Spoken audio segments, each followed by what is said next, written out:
three quick notes.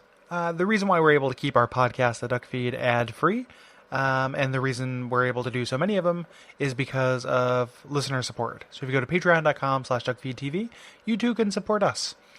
Point two, the end of this month, on the weekend of the 28th of July, we're doing a charity live stream event for Jella Prendes, one of the hosts of the level. I made that slip up in a thing I recorded before this and made the same thing. I'm going to make the same joke. She's only on the level. If she's on a different level, she needs to let us know, or she's out of here. So she's we're raising some money for her medical care because that's what we do in this country is we stream for medicine because it's the future and human rights have no meaning. So we're going to do that. Tune in and please give if you're able to. Medical bills are expensive, so we're doing what we can. That's going to be in at 1800 hours PST on the 28th. Third thing, we had a couple of technical difficulties during this recording. The audio quality is good, but we had a recurring glitch that was not always easy to edit around. So if you hear things happen where kind of like an unnatural transition or between things, that's as well as I could make it fit. I did the best I can, but just know that we're aware of it and that's what's going on. So we do apologize for that. It was out of all of our control. It's certainly not our guest's fault. So without further ado, here goes.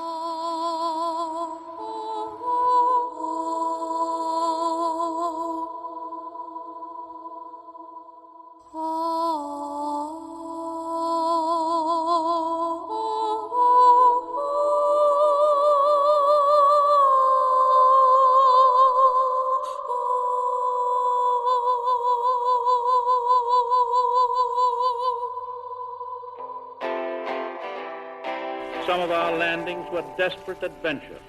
We are now prepared to meet the inevitable counterattacks with power and with confidence.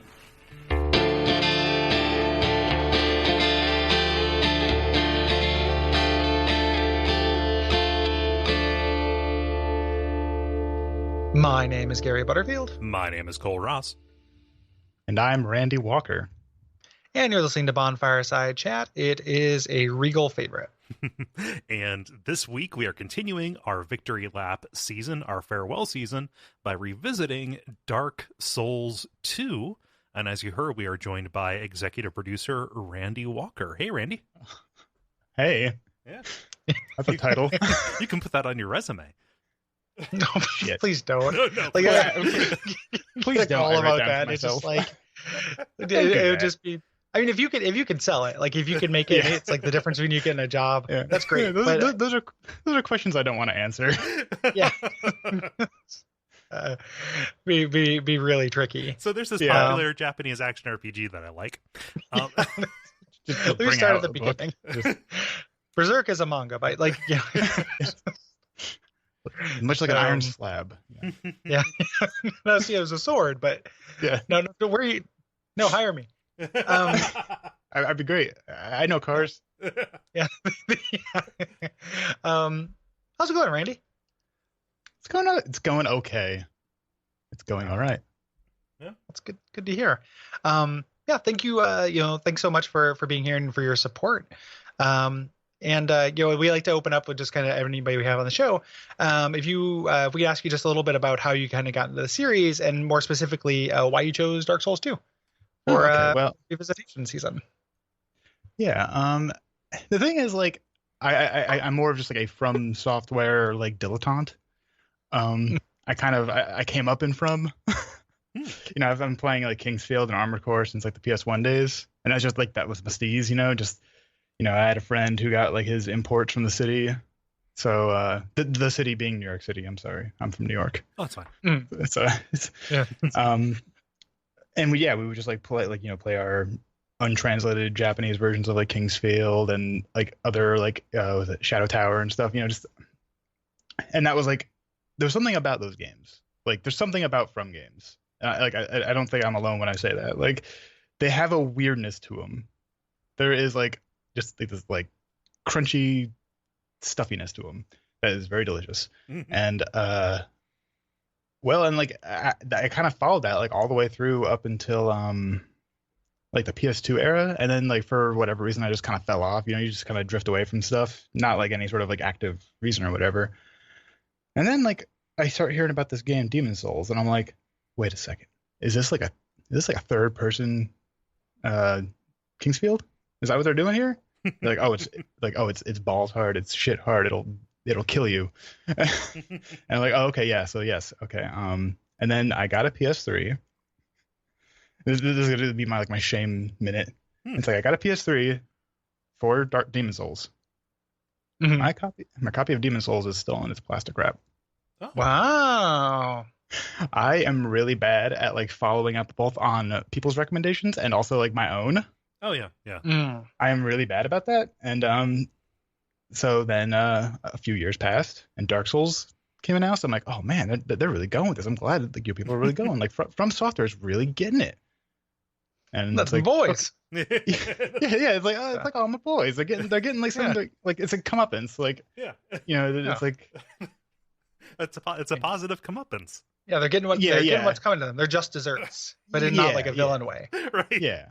I choose to believe that as an absolute value rather than a positive or negative. They're getting their payback. Yeah. They're getting their taken. They're getting their point break. It's yeah. Yeah. So me and my bad brain said, well, I'll play this, but I have to play Demon Souls first, of course. And like I said earlier, that copy is still in its plastic wrap. Oh wow. Yeah. So Well, what happened? a bunch of years passed, and Dark Souls 2 gets announced, and I say, "Fuck it, I'm gonna play this Dark Souls 1. I got a copy on Steam. Let's get this DS fix this broke ass game." The game it fucked my computer up real bad. I don't know if it was like my fault or what, but like my computer didn't have sound for a week after I put on DS fix, and that kind of soured me on the experience. I'll try it later, but by later, later it was like it was a month before Dark Souls 2 was coming out. Mm-hmm. So that was where I cut off. That's where I just said, the cycle has to end. And I just played Dark Souls 2 from the get go. Mm. And Interesting. Yeah.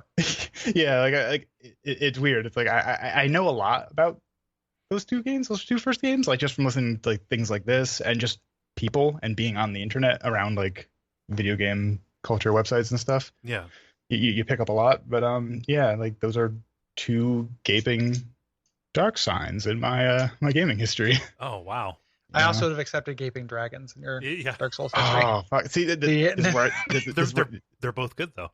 Yeah. I mean, I'm actually kind of like the idea of being able to play Demon Souls now without having experienced it is very like appealing to me. Yeah. I will do it before I'm dead, hopefully. Yeah, I think you'll like it. Like it's a really good game. I am almost guaranteed to like it. It's just I'm just really bad about that. Like I've started the first Dishonored 7 times. I got 2/3 through it, and then just I don't know. Yeah, I got that poo brain. Yeah, well, you're in good company there. I have very similar habits. Oh, okay. Yeah. But so DS2 was your choice. It was your first in the series, and it's also remained kind of and that's great. Like I like the we talked about a lot in the season what it would be like for someone to play this game first. And we talked about that a lot in all of our seasons, more or less, that weren't the first one, which is just me and Cole's way of saying, like, what if somebody wasn't us? It's a fun mental exercise, yeah. Did you end up playing through it once regularly and then also with Scholar? No, this was actually my first Scholar run. Oh, interesting. I started like a month and a half ago. I played through the DLCs as they were coming out. I mean, I didn't finish them, but like I got through. I checked them all out. Mm-hmm. And but yeah, this was my first Scholar run because I picked it up on PS4 back in some sale a couple months ago, and I'm like, I'll play through this game again. I think about it like all the time. Yeah. I should play it again, especially because I'm going to be talking about it. Yeah, and your familiarity with that first one will fuck you every time in Scholar, which is what I found out. Oh yeah. I actually I decided to stream my playthrough, for how far I've gotten so far in it. And yeah, a lot of my commentary on it is like, huh, well, that's new. Who are you? Oh, fuck this. You know? Yeah, there's a lot of. It's interesting what Scholar does, and we'll kind of talk about that in general because I think it's Mostly, largely yeah. a force for good with Dark Souls Yep, 2. exactly. Yes. But it's also, I mean, it is designed to kind of, that they wanted to provide value in addition to Yeah. kind of shoring things up. So they needed to mix things up. Most of there are things there that are definitely put there for players of the original game. Mhm. Like, there are things that are definitely like sculpted in a way to have more impact on someone who comes in with expectations rather than just a new player. Yeah. Yeah. Like remake, like Resident Evil remake with the dogs in the window and stuff like that. Yep. Like, yep. I think that's like the quintessential example of that. Yeah. Like across reimaginings and remakes and stuff of that, sort. Yeah. So you alluded to this a little bit, when you talked about your boys making good, but it has to be kind of strange to be somebody who's been with from since the really early days back in the PS1 when they were kind of this boutique developer, to see them become this gigantic thing. It's weird. It's really weird. Is there something from those old days that you really wish they'd get back to? After their jag with Souls for 7 years. I mean, I have one real answer and one fake answer. The real answer is don't go back to a difficulty that does not require just perfection in gameplay. That was never their thing, really. Right. And the fake answer is don't have a marketing team. Yeah, that's a good real answer to me. I think the and your fake your fake answer and your real answer are both good real answers. I think. I guess more of a snark. It's a snarky answer rather than a fake answer. It's still valid. It's just it feels petty. Yeah, but so does their marketing department. So whatever. Well, one of them seems possible, and one of the other one doesn't. It's possible for them to scale back on the difficulty. I don't have high hopes that they will. Right. But those things, they're also tied to each other too, because part of the reason why I think it got so out of control with that is because of the marketing. Yeah. They're related problems. They're not totally in a vacuum. Yeah. And Dark Souls 2, was some of the beginning of that. I don't find Dark Souls 2 particularly hard, and I'm not saying that as a weird gamer brag. Go back to me complaining for the last 2 years about the end of Bloodborne and Dark Souls 3, and other people who just use a kukri, etc. But I don't find Dark Souls 2 super, super hard. I think it's more just because it matches my playstyle. But I know a lot of people do, and I know it's definitely a step up in difficulty from the first one. Yes. So they have been on a trajectory towards that. So let's get into it. We'll talk about that, and we'll talk about and many other things about Dark Souls 2 as we begin. So Dark Souls 2, just basic demographic information, was released in March of 2014. Jesus. Yeah, so about a little bit more than 3 years old now. God, we will all soon be dust. Yes. And you play as someone who is suffering from the undead curse. You've ventured into this land of Drangleic in order to use some souls to cure yourself. However, that's really only part of the opening, because you're quickly swept up in kind of this conspiracy or manipulation to reinstate a true monarch on the throne of Drangleic, and possibly relight the first flame, however dim it may be. Yes. Yeah, there's a lot of kind of things tied to that. And there's a lot of it's kind of played with this idea of, that being the bait that brings people to Drangleic, and then they get kind of swept up in this. That's definitely something that is intentional in the game. Characters talk about it, you'll get there and you won't remember why. And that line is repeated. So that is intentional. The degree to which that's successful as a narrative kind of gambit we can talk about, but it's worth noting that so many things about Dark Souls 2, and we're noted Dark Souls 2 defenders and notably defensive about Dark Souls 2. A lot of the criticism of it comes from the idea that it's all just kind of random blobba-bloop nonsense. And I don't think that's the case. I think it's No. a lot of the stuff that people are picking up on is definitely on purpose. It's just whether you think it's successful or not, and that's an argument worth having. Whereas like it's just nonsense. They're just making it up. Like it's bullshit. It was about this and it's about this other thing. Like, well, like the game, there's too much evidence that shows that the game is aware of that and trying to do that. Yeah, I think. Yeah. Looking, because we're working in time in a strange way, if you go to Bloodborne and look at that and say, hey, this is a really excellent exercise in symbolism, I think that Dark Souls 2 is a really excellent exercise in theme. Yes. And, I think that makes up for a lot of, some of the, broken continuity, and the fact that, the pieces don't quite join at the edges, because they do feel, that they're made of the same or similar material. Yeah. Yeah. And some of this is also going to be, we have concrete answers to some of this stuff, right? So like you can't really consider Dark Souls 2 without talking about kind of the development and the stuff that we know that has come out about it. So we know that the development is scrapped and restarted. We know that things like the infamous elevator were the result of a miscommunication. Like that's literally a mistake, and that's the text. It was, but the fact that it actually kind of supports some of that read about this being at least partly about kind of losing your mind and losing your purpose. Your character kind of going on the same journey that other characters in this game go through, like Lucatiel or like Vendrick, went through at some point before he went, hollow. The fact that fits, maybe it's an accident that, elevator to hell fits, but like it is, I'll take it, right? Like it doesn't really matter whether it's an accident or what the intent was. It makes the read better in my mind. Like, it doesn't hurt my headcanon. It doesn't hurt my, like, a headcanon's the dismissive way to put it. And death of the author analysis would be the more charitable way to put it. To put it. Yeah. Full Dota. Yeah. Yep. Yeah, I didn't like Dota. If Dota was death of the author, and then they put out Death of the Author 2. Yeah. All these Death of the Author clones. Death of the Author 2, The Author Rises. It's the most popular form of criticism on Steam.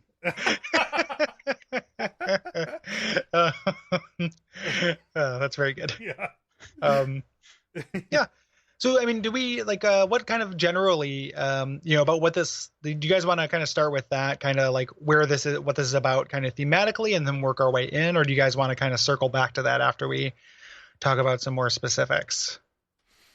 I'm fine with waiting a little bit, because like the theme, like the central kind of theming of the game is kind of one of the things that I put as like my thing I love about Dark Souls 2. So if we want to talk about that later, that's fine, but we can talk about it now too.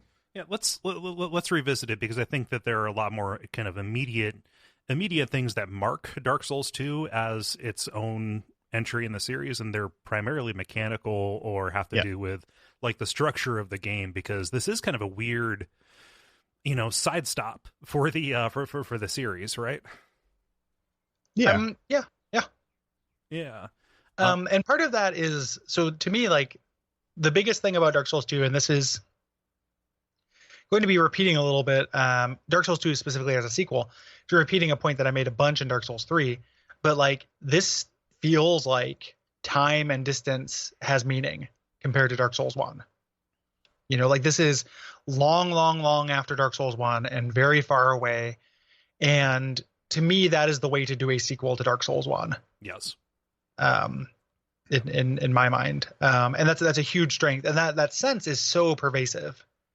Kingdoms have risen and fallen. Like we are on the ashes and the kind of the remains of what we had played before. So far in the future, it's almost unrecognizable. Right. Yeah. And also, if the game is to be believed, half a world away. Yeah. And that is, probably, I mean, there are several reasons why none of this stuff shows up in Dark Souls 3, and why Dark Souls 3 feels like it, follows so closely.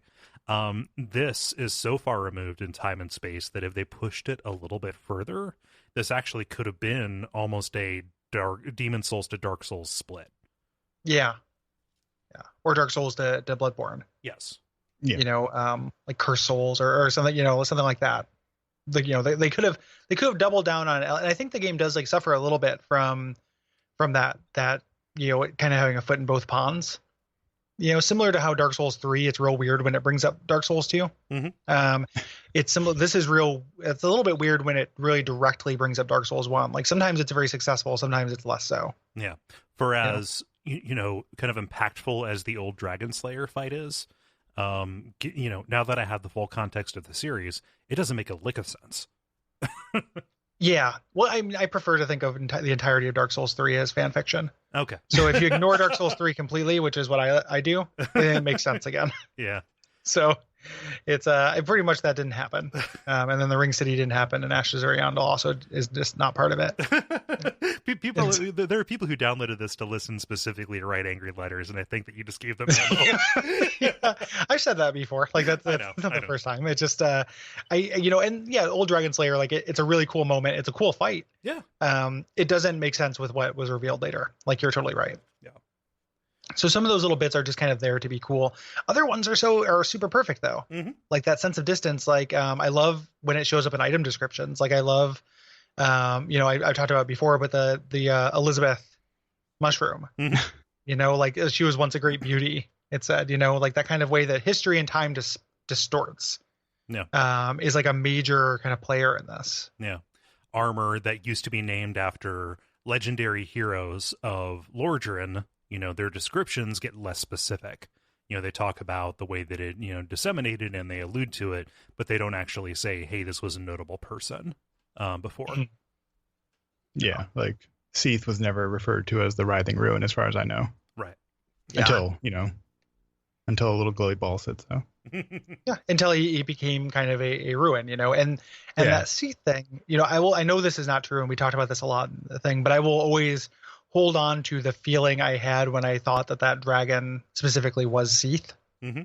There where it's just like, oh, they built this thing out, and they did use the kind of technology or not technology, but you know what I mean, like Seathian magic to kind of construct Seldora. But like the idea that like, oh, this is literally like built on the corpse of, how cool is that? Because it just takes a long time to get there. You kind of have to notice it. Like it was a really cool idea. Instead, it was kind of more of a in essence used it, and that's kind of what we're dealing with, is this essence. Yes. Yeah, like thematic cycles rather than literal. Yes. Yeah. Really, really strong, and that pervades the entire kind of game. Like the sense of the very first episode of the second season called a Palimpest, which is what it is. Yes. It's you erase all the pages, all the writing in a book, and write a new book on top of it. Yeah. But some of it peeks through, painting on top of a painting on top of a painting. Yep. Yeah. No. So we should talk about that world, because this is possibly one of this is the Dark Souls game with the most diverse settings, I think. Mm-hmm. In terms of the levels that people have or that the designers have you go through. You're doing an awful lot of different stuff. There's lots of different biomes. And this is a very pretty game. Mm-hmm. Like, I'm going back, I'm currently a little ways into Demon's Souls, and for as much as I love that game, it definitely suffers for being more monochrome. I think that one of the best things about Dark Souls 2 is that they opened themselves up to making it a colorful game. Yeah. 100%. And that's very intentional in Demon's Souls, right? Like literally the colorless fog has come through and done this. Like that monochrome is very specific.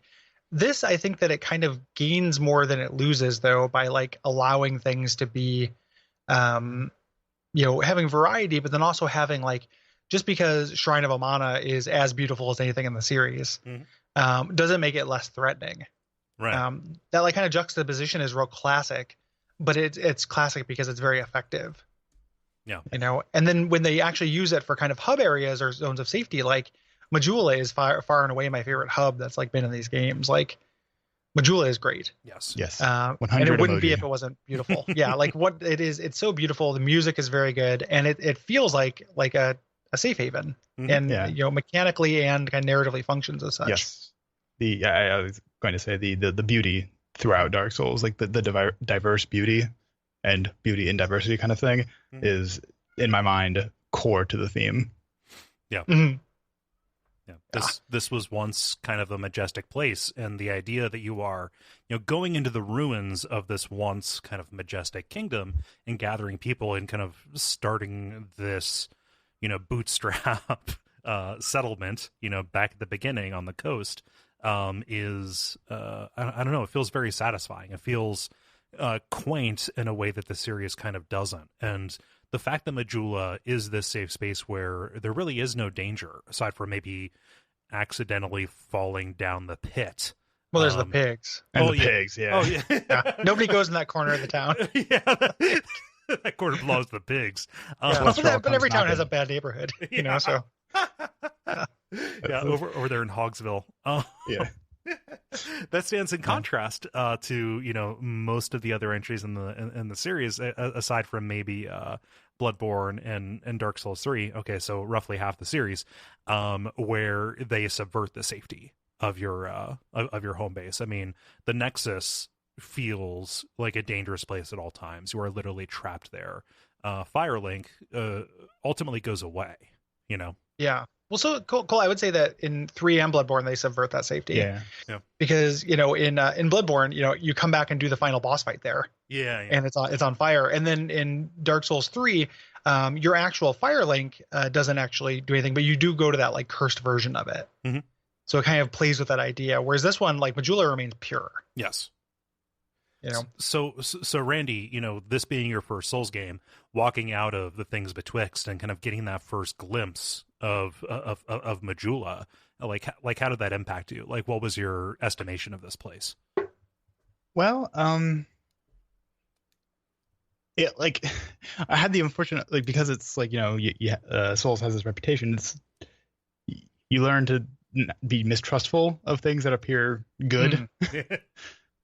So I tiptoed my ass all the way up to that bonfire, expecting just shit to come out of the ground, skeletons to come over the edge or whatever. I was still in paranoid mode, and I kind of was through the first 20 hours of my first playthrough of that game. But right. I came to slowly love Majula as one would their hometown. Yeah.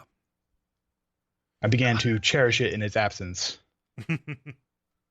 Yeah, and I think that that is 100% the idea for it. Like you had to leave, you had to come back. It is a central hub. So the idea being, when you come back, it is, it feels like coming home. It feels like coming to your apartment after a long day. In a way that it doesn't really in the series, other games in the series. Even Firelink, which is very homey, isn't necessarily populated as densely. And doesn't feel like a place anybody lives. It just why is everyone gathering around the big worm pit where the serpent comes up and shit breaths all over the place, as opposed to this place with houses. Yeah, it's really not a place where anyone goes to be happy. Yeah, exactly. That is a miserable place. Whereas one of my favorite, I've long talked to, I don't really like achievements in general, but one of the ways I think that they can be used is to relay information to the player. As opposed to a goal. And the one you get in Dark Souls 2 for getting everyone together, then where it's called a gathering of exiles, that's always stuck with me. I always like that a lot. These people don't have a home in this rest of this world because it's too far gone. Mm-hmm. But the idea of rebuilding something. And it kind of describes what you are doing apart from bringing people to Majula. That is kind of what you're doing throughout the whole game. Mm-hmm. As you gather souls and stuff, just in general. Yeah. Yeah, absolutely. Yeah. And the in Dark Souls 2 as well, as far as games in the series, and we'll talk about this when we talk about the endings, but that Eldia ending really still sticks with me as kind of unique in the series as ambiguously hopeful in a way that no other ending in the series is. Yeah. So even the good ending of Bloodborne, the first easy good ending you can get still feels fake, and the good ending you have to work really hard for is what is even that? That is that's beyond good or bad, right, and that's kind of the point. Whereas this, Dark Souls 2 has the ability not only to be pretty, but also to be kind of buck the series and be positive or hopeful. Yeah. Yes. Mm-hmm. And it does something amazing with that, which is it takes what would have been the dark ending, or some of the implications of the Dark Lord ending, and recast that as, kind of unambiguously positive, that anything else would be better than this. And I think it's the best sale that they've made of that concept so far, and it's the best sell that they made in the entire series. Yeah. It's still my favorite ending in the series. Oh, for sure. Is the Aldea ending. So it's got that going for it, which I really appreciate. Yeah. So let's move into kind of a way. We said we were going to get away from themes, then we went right back into themes. The game is really thematically strong.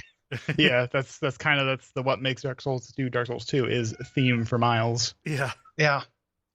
Let's talk about mechanics, because I don't want that to get kind of overshadowed, because that's also really important. Yes. Kind of the things it does well and the things it doesn't do as well. Right. It was hard for me to go back to Dark Souls 2. And I think that as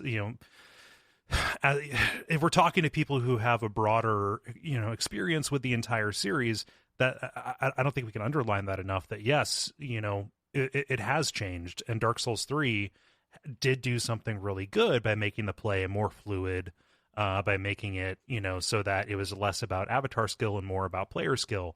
That was following from Bloodborne and that, but like I had, there was a non-trivial adjustment period to go back to the way that Dark Souls 2 moves and controls, and the way the stats impact things. Yeah, I definitely had that as well. So that doesn't bother me as much as because like I said, that's kind of role-playing games to me. It does make it harder to go back to. Yes. But I don't remember having a problem with it going forward to it. Right? Like it's just about playing a very fast game and then playing a slower game. Like going back to Dark Souls 1 also feels really slow and like, much slower paced. Yes. And kind of considered in the same way. And like same thing with Demon Souls is a little bit quicker, but it also has like stiffer animations and stuff. So a lot of it I think is kind of a generational gap, more than just adaptability. Yeah. Like adaptability, which is, for people who don't know, and everybody does know, it controls your iframes. Like your iframes are tied to a stat. Yes. So like you'll dodge and you'll think you made it, and you'll get clipped by kind of partial damage if your skill is not high enough. It also makes your sippy speed on your Estus a little faster too. It gives you a thicker straw. Yeah. Bigger straw. You get a camel pack. It gets that wide mouth and that Sunny D, Yeah. It stomps on your Capri Sun. Yeah. You shotgun an Estus. Yeah. And they gave some extra importance to attunement in here as well, because that also contributes to your agility stat as a caster, and it governs how quickly you cast and how many spells you get. So like things that in other entries in the series would have been taken as granted for the way your character is kind of loaded out are tied to these stats that you end up having to invest souls into to rise up to a level of avatar competence that kind of came out of the box in Dark Souls 1 and Dark Souls 3. Well, in 1 you still have to attunement and casting speed are still things you have to put stats into. Yeah. Casting speed is through dexterity, and attunement is still attunement. I forgot about dexterity. Yeah. So it doesn't change it with that. It's mostly, I think it's entirely those iframes is the thing, and it's like it totally makes a difference. Part of the reason, and I'm like, I guess like where I would come down on it, and I'm not trying to say this because I agree with you that like it is a thing. I think the idea that it can't be underlined enough is it's underlined. Yeah. I think this can be underlined once and you get through it. Like you gain so many levels in Dark Souls 2. Oh my god. Like Dark Souls 2 is about this kind of empowerment. It compensates for having these more stats to put points into pretty readily. Yeah. So that curve of like having kind of shitty adaptability, you have to know to put points in it. Right. But if you know to put points into it, that curve doesn't last very long. And you can get up to at least like Dark Souls 1 level of kind of fluidity and adaptability like relatively quickly in the scheme of the game. Like it's still frustrating. It still impacts your experience. So I'm not saying it's trivial. Yeah. It's just, it's manageable to my mind. Just, you got to invest in futures. Yeah. Put your points into adaptability. Yeah. Someone tells Dustin Hoffman adaptability at his graduation party. Yeah. So yeah. But that's a bigger deal than I remember it being. Much like you, Gary, I was not quite as thrown by that when I first came to this. It's only because we are, working backward to it. Yeah. It's definitely, it's hard to go backwards. Yeah. Like the game, and I'm even if I'm playing through Dark Souls 1, and like Dark Souls 1 is still my favorite game in the series, and it's still hard. Yeah, I still move slower and more considered and kind of clunkier Mm-hmm. than going from Bloodborne to Dark Souls 1 is tough. Yeah. Right? Like it's worth it, I think. The same way I think that going from Dark Souls 1 to Kingsfield 4 is worth it. Mm-hmm. Like you make that adjustment, but it feels more like that, like the kind of the price you pay to play an older piece of software. Yeah. Something that's aided by the fact that they hand out levels like Pez is the extreme amount of build variety that you can get in this. Even more so than Dark Souls 3, it is ridiculous the kind of fashion souls you can do in this. It's ridiculous the way that you can specialize into different kinds of casters, into different weapons.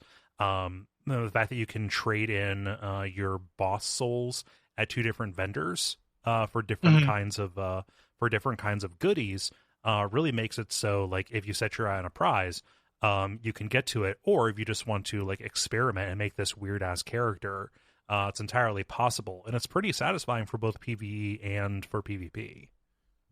Yeah. It supports this in multiple ways too, because this is the game with the easiest and most readily available respec. Yeah. So if you defeat a near end game boss, you look at what weapons you can make, it looks like something that's cool to you. You get, a lot of chances. I think it's like, I can't remember how many like 5 soul or vessels 6 are or something like that. It's like 5 or 6 before the DLC. Right. So it's a good number, which, that's how many you get in Dark Souls. You can have unlimited, or no, you can do it 5 times in Dark Souls 3. But that character before you wormified, or you grub out. But that character is pretty deep in the game. The respec character in 3, and then getting the item for it is tied to PvP other than the one you can find. Mm-hmm. So you have to like engage in PvP, and like for me, that's just a system I just don't want to do anything with. Right. Really. So like grinding, doing this thing I don't want to do in order to respec was very frustrating, as opposed to just going down to the basement of my hometown and respecing, and being able to do it like with the DLC probably like 8 or 9 times. Yeah. And in a typical playthrough, I do that quite a bit. Like I try new stuff because the game is generous enough with souls and with levels and upgrade equipment to make that viable. Yeah. So even not only is there greater variety kind of on a playthrough scale, there's also greater variety in an individual playthrough for me. Yeah. Which is really valuable. Yep. Because you can correct mistakes, and that's the way that I use it. Yeah. So Randy, like, what's your go-to build for Dark Souls 2, and like, what'd you do for this most recent one? My go-to in like all Souls types games, like even Bloodborne, like is generally like big fuck off weapon, and then dodge till I'm dead. Yeah. Call me Pillsbury because I'm a dodge boy. The Pillsbury dodge boy. Yeah. Yeah, that goes. Yeah. This Scholar run, I am role-playing as one of my characters from my D&D campaign, Eyebrows, and is doing a dual-wielding Cestus. Oh, nice. That's really fun. Yeah, just like that L1 in the power stance gets you real far. God, power stancing is so good. Power stancing is very important to me. Yeah. I love it. I can't believe they got rid of that. That drives me so crazy because they add it kind of the weapon arts, but I don't really like weapon arts in general. And like I like them conceptually. Oh yeah. I like them conceptually too. I wish that they were better. And it's very fun, and they give you a character that can power stance almost out of the gate too, with the dual wielding swordsman. Yeah. To kind of introduce it to you. And so, some of the most fun I've had in this game is late game, power stancing 2 things that are like 10,000 times bigger than I am, like huge swords or huge clubs. You have Crypt Black Sword. Yeah, that's super fun. Like, it just looks really, really cool. Yeah. I was like standing up, like sitting down by the bonfire, seeing another a player's ghost, and it's just like 2 swords and a pair of legs. Yeah, 2 swords, a pair of legs, and usually the Smelter Demon helmet only. Yeah. So basically, you walk through the ghost of a Gundam. Yeah. No, but like, you don't have to do something crazy like that. Like, dual wielding clubs is a perfectly viable build. So something like that, or Cestus, like, it is a different it's a different way to play the game. And like, I I don't think I ever completed like a dual wielding power stance run, but like I think I have like 4 or 5 characters that I started and got partway through, just like attempting to do that. And I kind of wonder now with now that Bloodborne kind of gave me my real good dodge chops, if I could go back and actually be more successful with that. Mm-hmm. Yeah, I mean, dodging works different. Like, you're incentivized to block more in Dark Souls 2, since you roll as opposed to kind of like stay facing the enemy with a sidestep. Yeah. So there's more recovery, kind of regardless. But like, it is you can play through Dark Souls 2 without blocking. Like I've done it before, and it works. It's harder than it's harder than just mapping Bloodborne onto it, though, for sure. Yeah, for sure.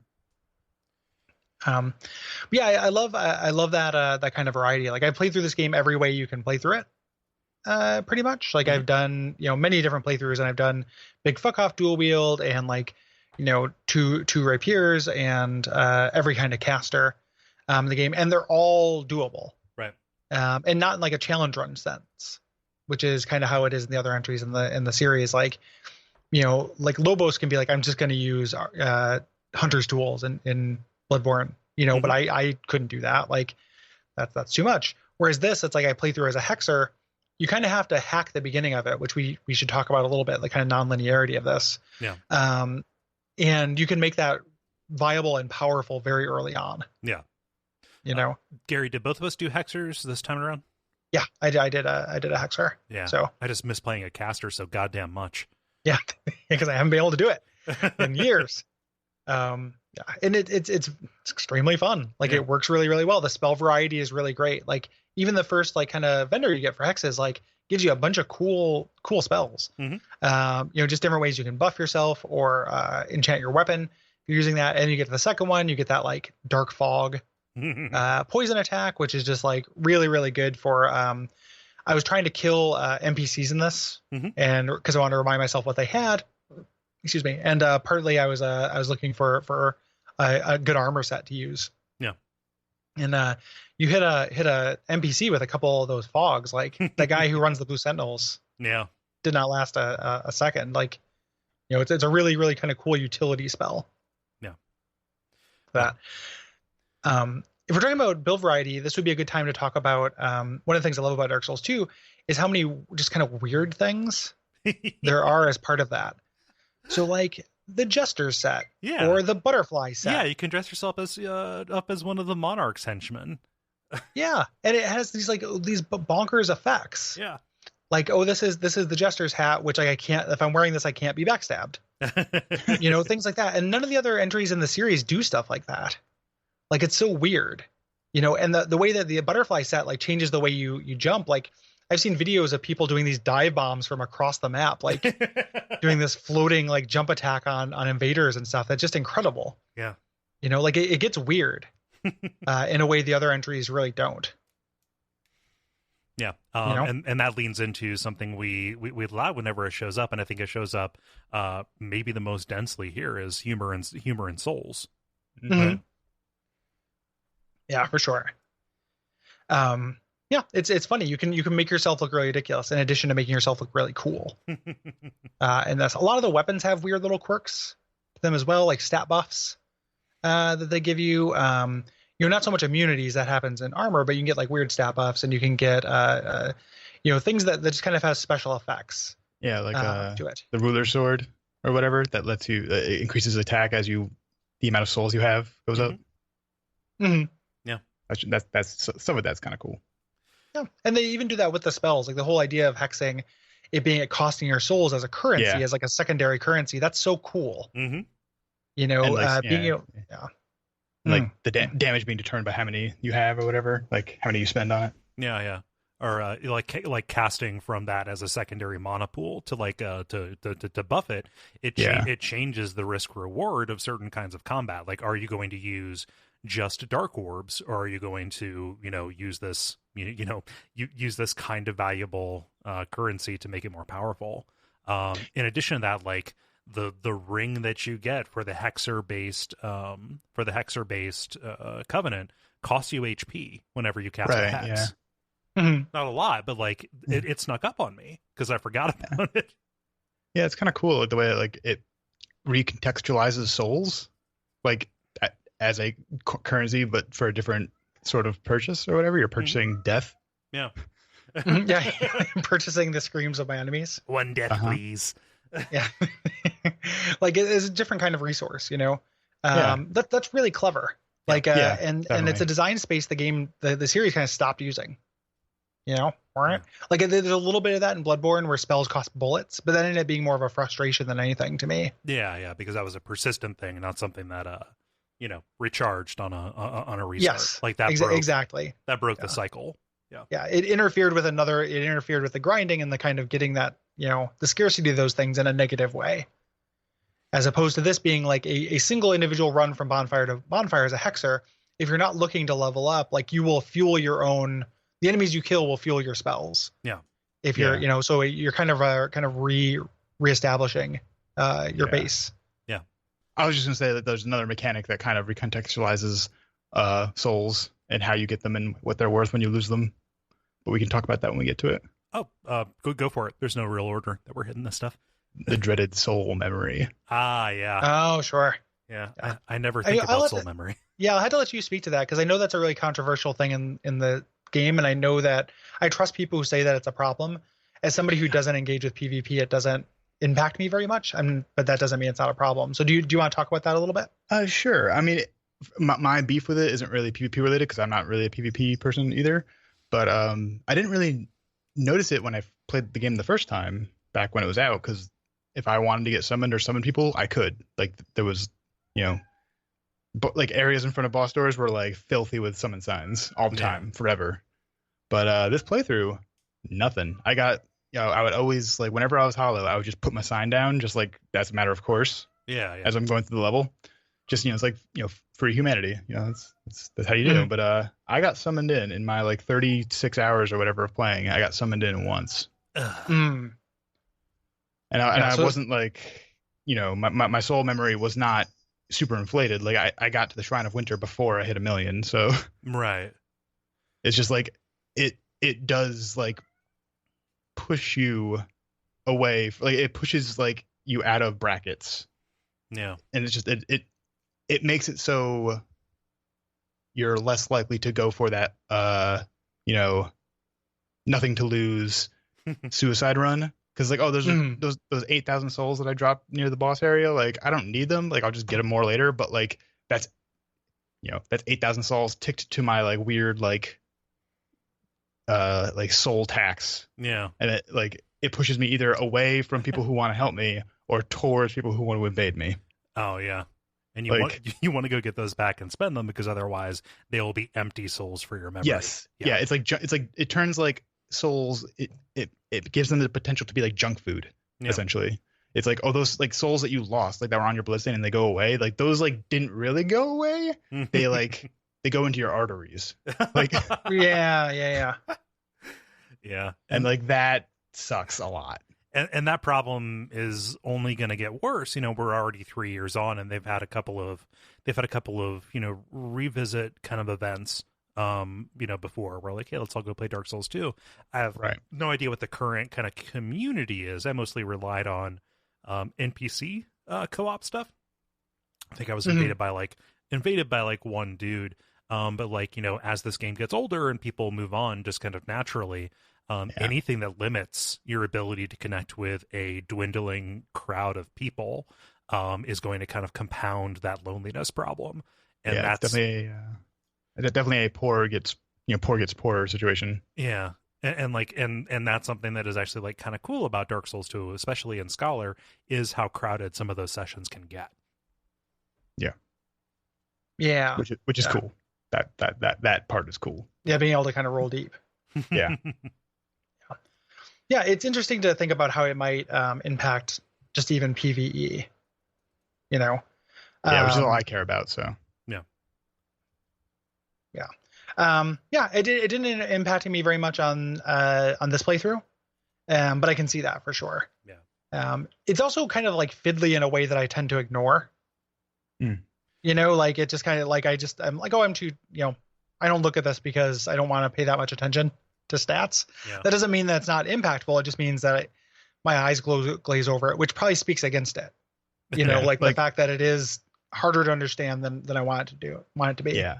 I never like actually looked at the number per se, but it was just a thing that was on my mind as like an awareness of it, like just as a fact. Like, oh, lost those souls, and my first thought is, it's okay. The Zen of Dark Souls. You let them go. They're good and gone. But then the second thought is, well, fuck, that's my odometer. Those are miles. Yeah, it's kind of like, oh, I can drive my car and listen to podcasts and not think about it. But then occasionally, like on a particularly hard stop, I will think, oh God, I am by using my brakes, I am destroying them. Yes, exactly. Yeah, for sure. Yeah, definitely. I mean, widely considered to be a misstep. There are like internet essays and stuff that talk about this from a PvP perspective, and how this fucks things up, and even so much that the game kind of put in a band-aid for it. They have that ring that you can buy that eats your soul, so you don't.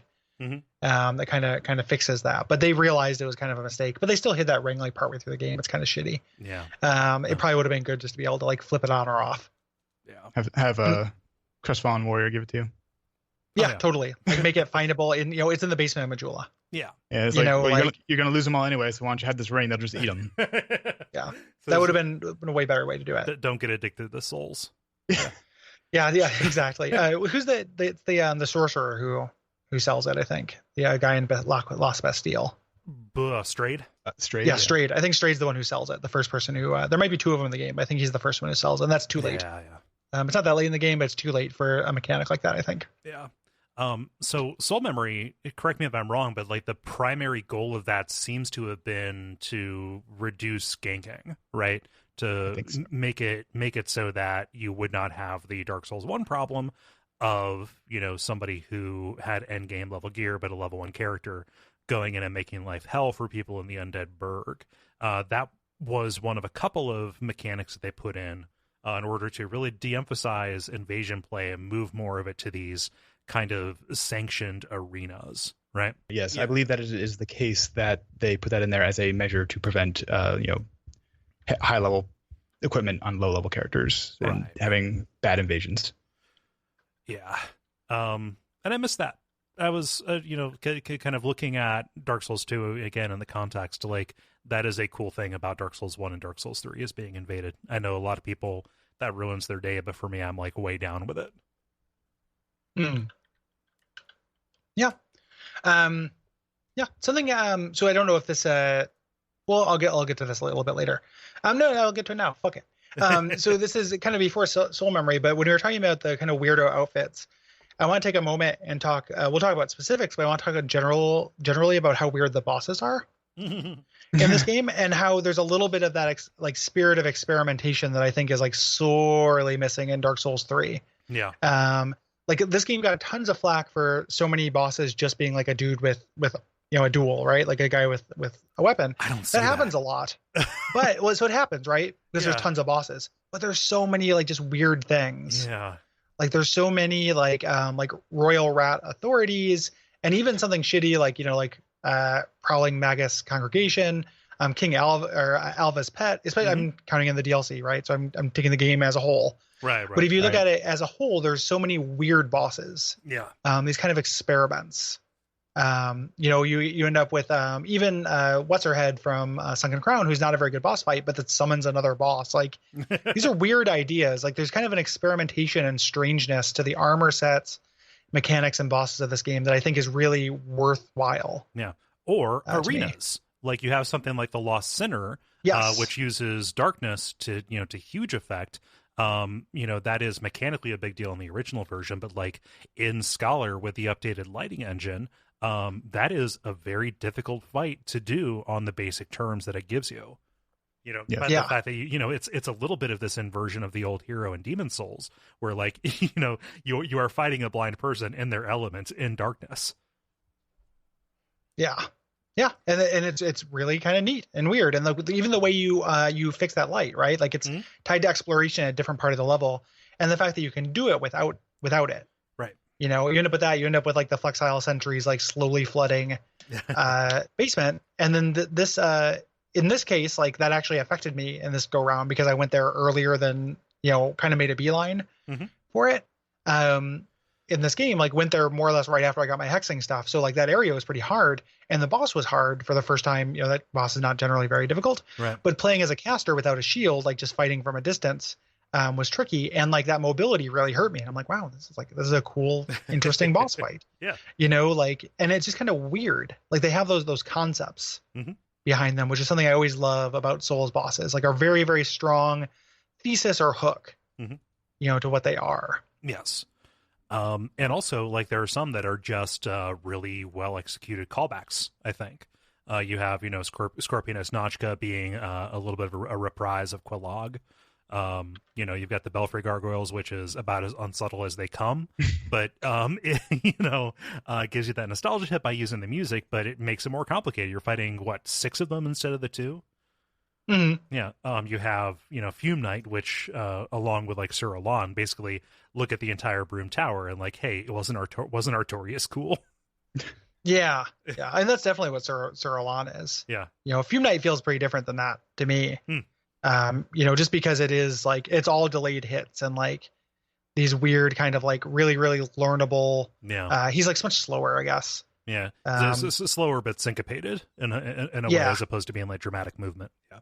And they do that in other ways where they kind of fail at it, but it's still interesting. So like even the Blue Smelter, which everyone hates, and I don't like Blue Smelter very much, but Blue Smelter has get like off my show. Yeah. Oh, I just say I don't like him. Is it because he's your fave? No. Are we gonna get into bosses and you're like Blue Smelter, Blue Smelter, Blue Smelter? No, I just didn't want to acknowledge that Blue Smelter existed. I hate the Smelter. They just don't like his centrist leaning politics. Yeah. Yeah, the center smelter. Like, hey, why can't we all get along? He's got the rights to the Beatles theme song for his radio show. Center smelter, center smelter. But even that has like they change up the timing on his hits, so it's not exactly the same fight. Like he has these kind of delays that are you have to kind of relearn or that kind of fuck with your perceptions. Like there's a lot of like creativity that goes into the bosses of this game that it doesn't get credit for when everyone just like, oh, it's a dude in armor with a big weapon. Right. Like those do happen, but it's not nearly as much as people make out. And when they do happen, they're actually very good. Yeah. Like Alon's very good. Like Velstat's very good. Old Dragon Slayer's very good. Like those are good fights. Yeah. Those are fun, well balanced fights, I think. Yeah. And even some of the more minor fights that are large crowds of enemies, Vanguard the Royal Rat, or more specifically, Skeleton Lord. Like I had a wonderful time fighting the Skeleton Lords this time. Just because of the way that the rhythm of that fight changes depending on, how quickly you take out the main dudes, because they summon on death. Like that changes the rhythm of those, of those fights and makes them, like they're not all, club bangers, right? But sometimes you need something that varies it up. Skeleton Lord is very much a club banger. Skeleton Club. That Skeleton Club. Yeah. Good club. And even those things too. So like Skeleton Lords, feel like a proper boss, and that's a great boss, and it's really cool. But some of those like minor bosses, like Congregation, and I've said this a bunch of times too, but like if those didn't have boss title cards, no one would complain about them. Right. Like if you just walked into the basement and there was Covetous Demon and he was just an enemy you fought, like similar to the Boar in Dark Souls 1 or any number of mini bosses, nobody would say like, oh, there's too many bosses and they suck. They're too easy. It's just like, old Dragon Slayer or Dragon Rider rather, Covetous Demon, Prowling Magus. Those never should have been bosses. They shouldn't have had title cards and no one would care. It's just people complain because of like an expectation that was set, I think. Yeah. For them. Yeah, I mean, and I could see that argument, like by using the boss music sting and by using the title card for the bosses, like that is a part of the design language that meant something different here. Mm-hmm. Yep, exactly. But mid bosses are great. Yeah. And those are all bosses that I even like generally don't dislike as much as most people. Yeah. Like they're too easy, but it's rare that ends up being something that destroys something for me. Right. Yeah. I'll never be mad about like a boss that I just like ace in one try. Yeah. That'll never upset me. Yeah. especially if it's we've said this a couple times, so I don't want to talk in circles. If it's a playground for a new idea, I'm thinking specifically of Covetous Demon, because I straight up allowed myself to be eaten so I could see, maybe one last time, who knows, the effect of having all my gear dropped off at me. That happened to me in the wild, and it was awesome. Nice. Like running around and trying to put back on my clothes. Mm-hmm. It was like this awesome intersection of the menu system and like the story of what was happening to my dude Yep. in the game. Like, I'm not saying that's everyone's normal experience. It's so easy to avoid that happening. Right, like right. it happened to you on purpose. It happened to me because I'm a dipshit. And like but it's such a cool thing when it happens. And again, that's very weird, right? Like the fact that Covetous Demon de-equips your equipment. Like that's a weird intersection. Like those bosses, like even the shittiest ones have these cool ideas behind them. Yeah. That the game gets like no credit for. Like going back to it, that was the main thing I was just like, wow, like, even if some of them are not great fights, but like very creative. Can you go back and give me that wow with about 20% more walking? Wow. Okay, thank you. Wow. Old Ivory King. Guys, you're going at a little bit of a Harry Carey there. Yeah, it helps if you turn the word into 2 syllables. Wow. Wow. Sounds like a minor key. Yeah. Wow. Old Ivory King.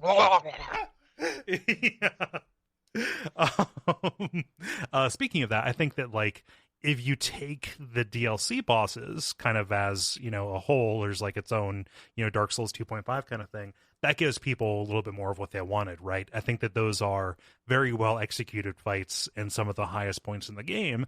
For me, like, Sin, Alon, and Burn Ivory King.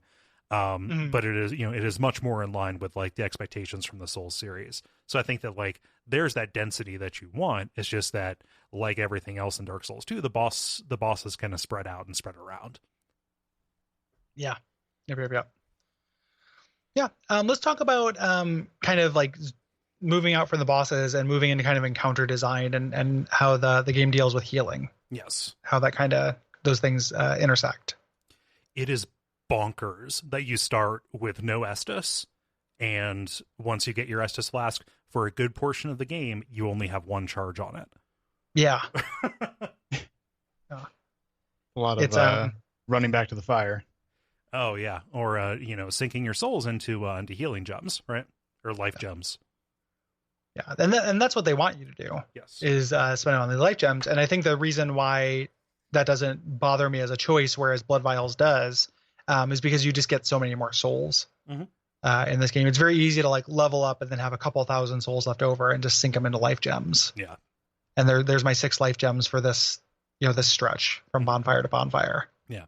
And once you're flush, you can keep those life gems around. I call them insurance policies. Like when I'm going into an encounter, or like if I know I have a moment in a fight, because you can crush those quicker than you can down an Estus. Like if I know that I'll be able to dodge stuff, I just kind of keep that to give myself some regen as like an ambient thing, as a cost for like while the boss is resetting, I can't make a run for it and get a hit in, but I will crush this so I can have it. I think that like those two systems actually interact with each other pretty well. Yeah, I like them. I like them a lot. I like the healing system in this game. Yeah. I feel. What do you think, Randy? Like, where do you fall on this? I don't want to talk over you. I think it's great. I do agree that you don't have enough Estus early on. Like, I think that is borderline criminal because like it's just yeah, you can buy as many life gems as you want, but I think they were like 300 a pop or whatever. They can eat my entire ass. Like, yeah, like I would rather spend those souls on like just having more life at that point. It's just like early on it makes it rough. I like it later when I can kind of like when there's like actually meaningful choice of like, oh, should I Estus here or should I life gem here?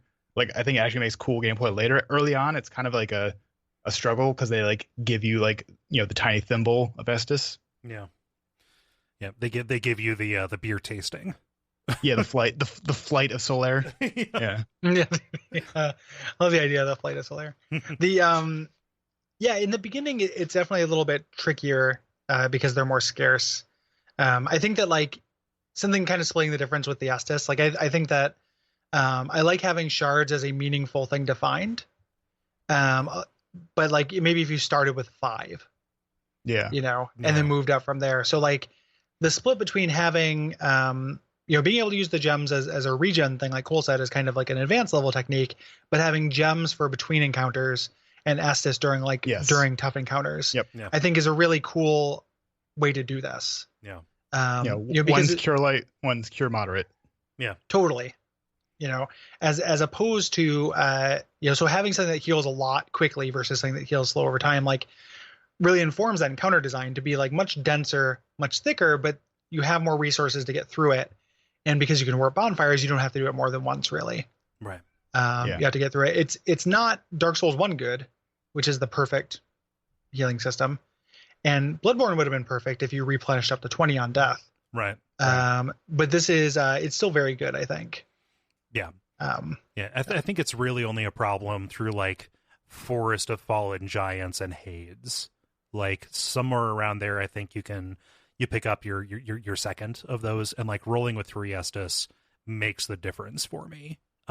Fortunately, and I can only say this as an experienced player, those bosses are pretty easy, and you can also at least summon for the last giant. But like Forest of Fallen Giants, I forgot how fucking long that area is. It's really big. There's a lot to that as like this game's Berg equivalent. Yeah, it goes. It's like the Berg with the parish. Yeah, like combined. Like it's a really big area. And I think the way that it kind of like you go back to the Forest of Fallen Giants at the end of the game, I think like I think that thematically like works. Of course. Like, oh, this giant big fuck off area, this big ass castle, it's broken twain. You spend 2 weeks there, and then you come back like at the end of your journey to kind of like remember it all, literally and figuratively. Yeah. That is super cool. And there are a lot of hidden like secrets. Like there's a lot of hidden areas. You can go. That salamander pit. Things like that. There's lots of depth. Yeah, and to it, which I really appreciate. When I found out that you could like some of the doors that use the soldier key. When I found out you could just punch them, man. Yeah. Even though those salamanders can fuck off, I think those never get fun to fight. Like those are the hardest enemies in the game for me. Like, they're harder than any boss. Yeah, like that one sitting at the top of the tunnel, just like what an asshole. Yeah. Just let me get this broken weapon in peace. Yeah. The two of them down at the pit, like fighting those at the same time is just hell. Like honestly, I'm just going down there for the key at that point. Like it just. Yeah, kill me. I just want. No, soul memory. Right. So like, yeah. Like that's why soul memory sucks. Is because like you can't just like pick up the key and then just like prostrate yourself in front of your fire salamander god. Take me, I'm yours. Teleport me home, Sally. Yeah. So it makes you spend your souls on as Lennegrass would say, useless trinkets because you don't want to lose them and have them be junk souls. Oh yeah. Or rubbish. You don't want to break that chest. Make it rubbish. Oh god. That happened way too many times in this playthrough. That burned me. That burned me especially because of how dark it is. I lost a chest that had a dragon bone and a twinkling titanite in it. Oh god. No. Oh no. I was mad for like 10 minutes. And then you like, okay, well, I know I can ascetic to get that back, but am I going to remember to do that after I beat the boss? Yeah, and also like with Scholar, like they made so many ways to get more of those things. Yeah. And also, I'm not using anything other than my baby cestices because they're the bestesses. Did you infuse those differently? Like, did you have like, let me introduce you to fire and ice? I thought about doing some poison ones in case I got invaded. Okay. Just this like nice little like fuck you. Oh, you would have like a bandolier. Yeah. Yeah. Because those things, that L1 hits really fast, and it staggers. Mm-hmm. And if you're poison infused, it'll poison you real bad. Yeah. But for PvE, I just kept them plain. Yeah. Not too fancy. Yeah, that L1 hitting really fast is the only way you can do a dual fist weapons build of Dark Souls 1. Yeah. You're so much less mobile, and you don't have this kind of expanded moveset with dual wielding, so you end up using that L1 instead of whenever anyone's about to hit you. Like it turns Dark Souls 1 into this very weird kind of rhythm game of like counter punches, super punch out style. Yeah. Yeah. Yeah. I'd say that's still true in Dark Souls 2. It feels different. It's like punch, punch, punch, punch, punch, punch, dodge, punch, punch, dodge, punch, punch, punch, punch, dodge. I enjoy it. A little, and then there's that really silly L2 one where you just do that like Zangief move and just spin in place. Yeah. Oh, and then you can get the kung fu, the bone fist. The bone fist, which is just like, come on, that's so cool. Like the behind that entire moveset, like that's super cool. I'm hoping to get that on this playthrough. Yeah, it makes me want to hack and I want to start the game with dual wielding bone fist and do the whole game that way. Yeah. Like I know it would be too powerful, but use a trainer just to like see what the game is like. The game is generally good about allowing you to kind of let's talk about that a little bit. We talked about the world already, but that's something that's worth noting is how nonlinear the world is. Like this kind of hub and spoke structure. Mm-hmm. Yeah, it's not quite as like. It's not nearly as good as Dark Souls 1 as far as world design, right? But you do have a lot of freedom in what order you do things. Yeah, which is something that the series would give up. Like that's only kind of true in Bloodborne and not true at all in Dark Souls 3. Yeah. Dark So Souls 2 has that Demon Souls ethic of like you can choose your path, after a certain point based on what kind of build you have and what kind of rewards you want to go after. Once you're aware of that. Yeah, which Dark Souls 1 did as well. Yeah. And it definitely services the playstyle of go down a spoke until you can't, and then just go down a different spoke. Oh my gosh. And that's that is the path of least resistance to that game, and it makes it so much easier than to just force yourself down one spoke at a time. Yeah, I ended up doing that a lot this time because I had forgotten how hard Scholar is, and playing as a caster, I just hadn't worked under those limitations before, so it definitely was just kind of like feeling around for the edges, stopping when I met too much resistance, and going back and realizing this thing that I couldn't surmount before, all of a sudden it's easy. It made for a pretty good experience, as opposed to, like the last time I played this, it was section by section in order to prepare for the show, and that's like kind of unnatural for it. But like following your nose, Dark Souls 2 makes that very easy to do. Yeah. It's also makes kind of making a run for a weapon you want on repeated playthroughs really doable. So like if there's a weapon you want, even if it's somewhere that's a huge pain to get to, like even if it's something like that's going to be in the Iron Keep, right? Like I want to play through the whole game with a Jester set. Like you can make that happen. You might have to do a lot of suicide runs. You're going to have to beat the Skeleton Kings. You're going to have to beat some shit, right? Like you're going to have to beat Mytha. It's going to be hard, but you can make it happen. Yeah. And then play through most of the game with the thing you want. So like you can't get the Bone Fist, which is a bummer because it's so deep in the game, but there's a lot of things you can go after. Yeah. Very early on. Like as, doing this Hex build, like playing a Hex build from the beginning, you have to kind of break the game in a weird way. Mm-hmm. Like the way that I do it is the same route that speedrunners did it when that was the premier speedrun, going and punching Lydia, off the cliff of Hades, which means fighting the dragon rider first. Mm-hmm. Kind of doing these things like really, really early, and you can get like hexing equipment right off the bat. Yeah, more or less. And it does that kind of really valuable thing that Dark Souls 1 does of like recontextualizing the game. Like, fighting the last giant as a hexer is way different than fighting the last giant as a melee character. Yeah. So, yeah. I'm into love it. that. Yeah. Just as a function of like Dark Souls 2 being this big open thing, it was startling to go back to it and realize how different it is compared to the stuff that came afterward. Mm. Yeah. Oh. Yeah. Works for me. Mm-hmm. Like very, very well. Yeah. Back to the healing thing a little bit. Something that plays into the world structure is, something we kind of beat to death during the season, but again was hammered home as a difference, is how the bonfire rhythm is so much more fast and furious than it has been in other entries. The fact that this is set up as this series of sprints because of the introduction of teleporting from anywhere. Mm. Yeah, which we at least can, even people who don't like this can agree that teleporting from anywhere is better than only being able to teleport from the hub. Right. Which is excruciating. Yeah. It adds a bunch of load time. Being able to just kind of zip around is really nice. But it does really change kind of that rhythm. Like you said, there are more bonfires, definitely more than Bloodborne. more than Dark Souls 3, even though Dark Souls 3 has a lot of bonfires as well. Which I think the reason why Dark Souls 3 is so dense with them in part is because the healing system is kind of, in some ways, like it's Dark Souls 2 without healing gems. You start out with a very small amount of Estus, and then nothing to kind of supplement it. So it still has that density of encounter design. But it did that weird thing where like every once in a while you'd get like an Estus charge back. Yeah.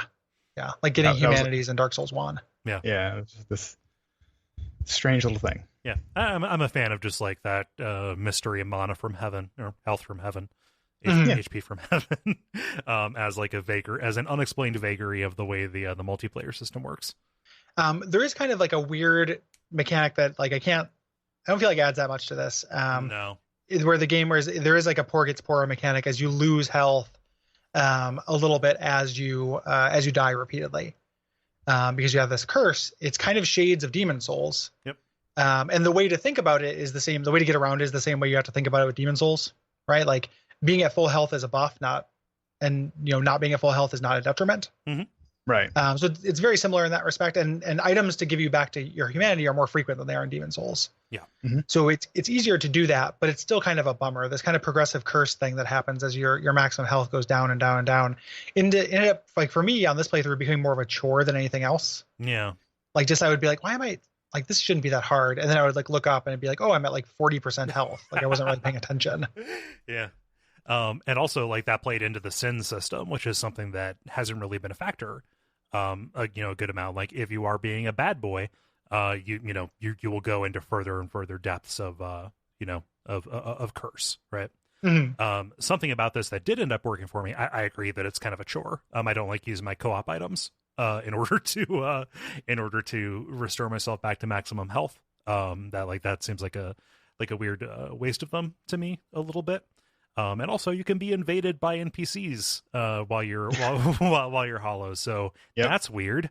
Remembering that was a day. Yeah. Well, in Scholar, it's such a thing because like, hey, here's the Forlorn to fuck with your run. Yeah, the Forlorn, that's a weird addition that I'm not super into. Yeah, I was like kind of jazzed about it at the first time, when we covered it back for the show. But this time, no, not crazy about it. But it was in Drangleic. When you get to the acid pit, where all that stuff is, I'm like, all right, well, I'll just unequip everything. I remember what goes where. That's fine. And I had forgotten that I was about as hollow as I could be.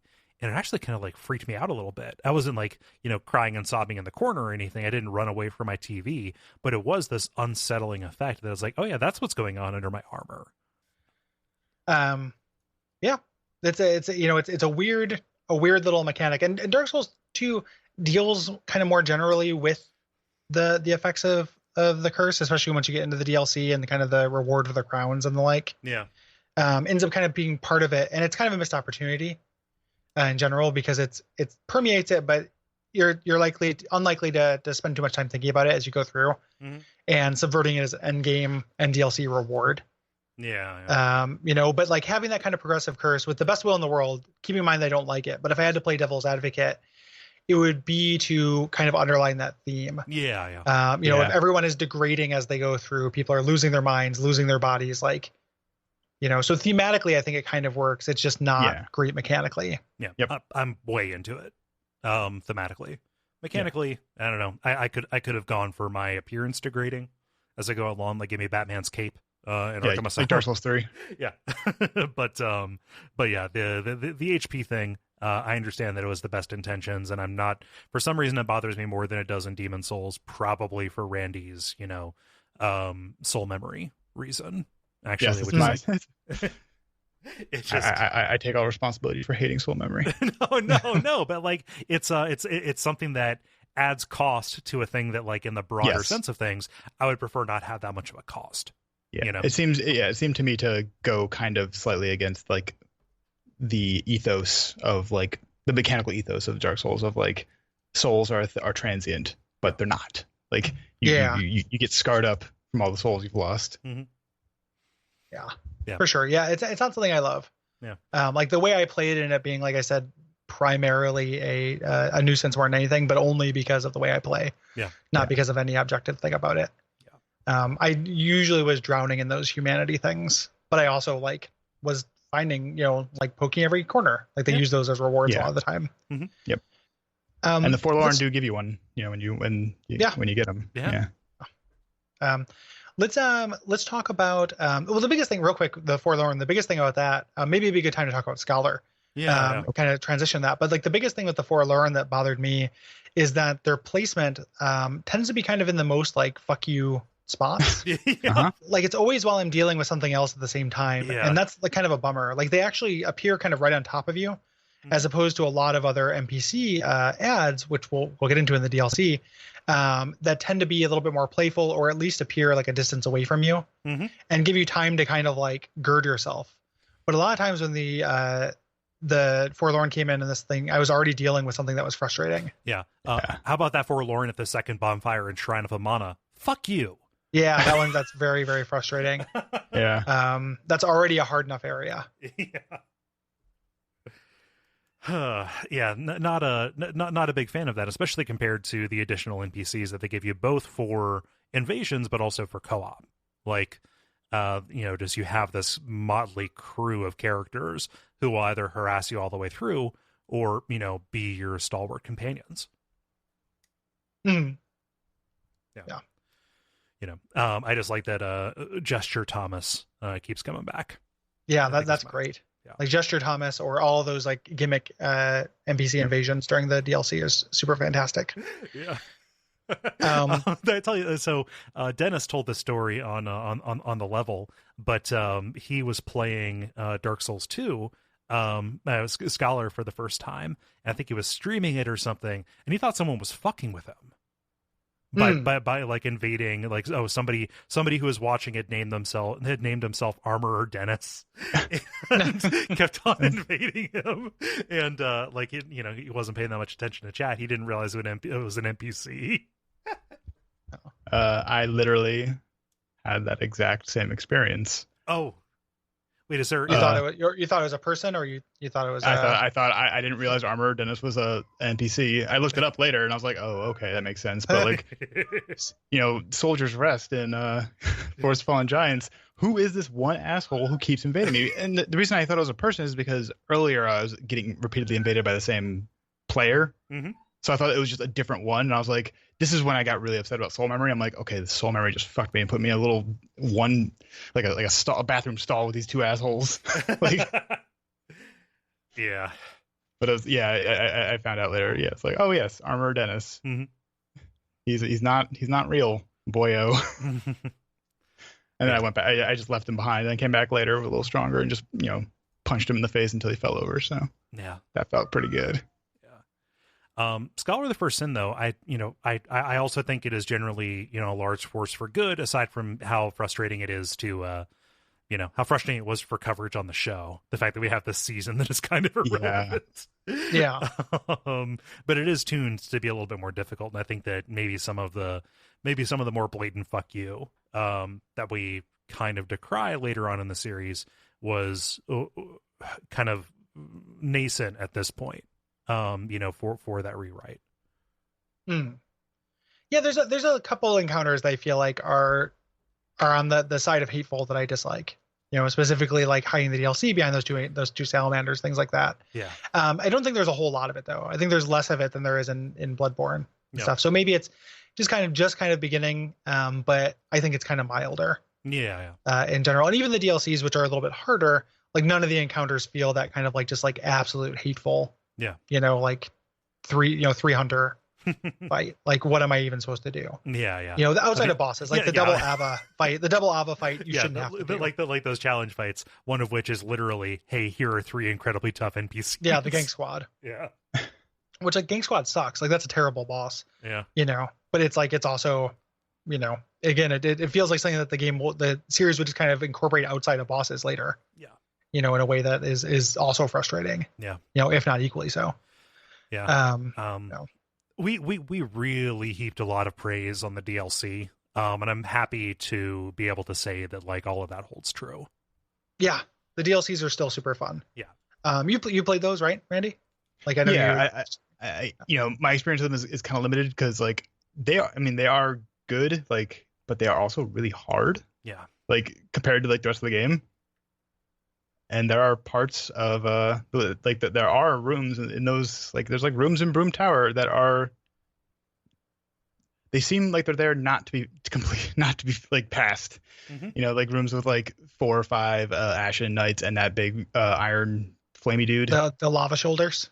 Yep. Yeah, like Right. rooms like that where it's like the only way out is a lever that takes 2 weeks to flip. Oh yeah. So it's like, okay, what am I supposed to do here? I mean, granted, I understand. I went into it this time understanding that I was kind of using a build that was not perfect for every situation. Mhm. You know, Mhm. there are enemies in this game that you cannot hit with dual cestus because of the way that like their hitboxes and stuff. Oh jeez. Like there are enemies that like you'll get behind them, behind their legs, and you'll swing and you'll miss. Ugh. And Yeah. I understand. I was making the game more difficult for myself, but it was. Well, still, it was you know, if we're going to talk about the build variety, you should still be able Yeah. to use a variety of builds. Yeah. Like yeah. I think that those things, those sections, like that section specifically in Iron King and a couple sections of Ivory King, that are really frustrating. One of the things I think about it with is that I ended up like sniping as much of that as I could in advance. Yeah. Like if you're not doing any kind of ranged weaponry, Yeah. that is very difficult. Yes. And I think the game, starting with Sunken King, which like right in the first kind of around the first bend, they give you that +7 bow. Like, Right. you know, you needed to solve Yes. puzzles in Sunken King. Yeah. I feel like it was but an admission on their part. Yeah. yeah, I think that they want you to be able. They wanted to design some rooms and stuff that you would need that for. Not necessarily excusing it. Like it's still a bummer. Yeah. But it doesn't. You know, it doesn't bother me as much because they do give you the tools to not only to surpass it, but also to respec so you can surpass it. So you can do decent damage with this mid to late game weapon they give you. Yeah, and I ended up passing like some of that stuff with by using range and stuff. Like I wasn't like super strict on my build. It was just like I these are the only weapons that I have upgraded. I put all my souls into this. You know, it's like it was just it was more like disheartening than like upsetting or angering or anything. It was just kind of like, oh man, I have to go back to town and get like a sword that like can do something and pump it up a little bit so it doesn't tickle the enemies and stuff. Yeah. Yeah. Mhm. But yeah. Yeah. But yeah, I just going back through Shelva, my estimation, I've always really liked that area, but like I think that is pretty high up there in terms of overall Souls areas for me. Yeah. Shelva and then the Ziggurat in the middle of it, Yeah. whose name I can never remember. What, Dragon's Rest or something like that. Yeah. All three Sin's of them house. are really excellent. Yes. Yeah, Sin, whose house? Sin's house. Like all three of the DLCs are excellent and are among the best they've done in the series, right? Like they're up there to me with like Hunter's Dream, like or Old Hunters rather. Like they're very very good. Ivory King's my favorite out of them, but I like all three of them very much. It's like they're all like they all feel really unique. They all feel like their own, like they feel like almost like little like D&D not modules. Yeah. Each one just like it's like, oh, here's a little adventure for characters 12 to 15. Yeah.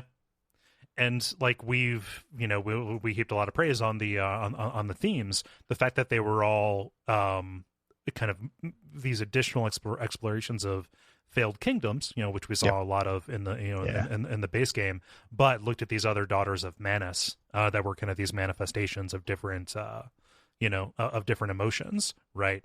I think that gets a huge thumbs up for the way that it's carried about, because only one of them is an angry lady who fights you with a scythe. The other ones end up working their way in as kind of accessories to the disaster as opposed to the primary agents of it. Yeah, and that's very cool and very evocative, right? Like this idea of Manus, this boss that has meaning. That's the way you do a sequel. You take this boss that has like this meaning in the first one, and rather than just presenting them rote, aka the Dark Souls 3 thing, they take it and they kind of like take a logical extension, right? Like something that evokes Manus that kind of plays with those ideas without just literally being Manus with Manus's music again, and I'm really glad they didn't do that. Again, you can argue how successful it was, like whether they quite did enough right with this Daughters of Manus, like whether that the meaning was really kind of locked down for that. But it's a really, really, like, I'm very sympathetic. I think it's a very cool way to do it, or kind of approach for it. We should get into our Souls allegories.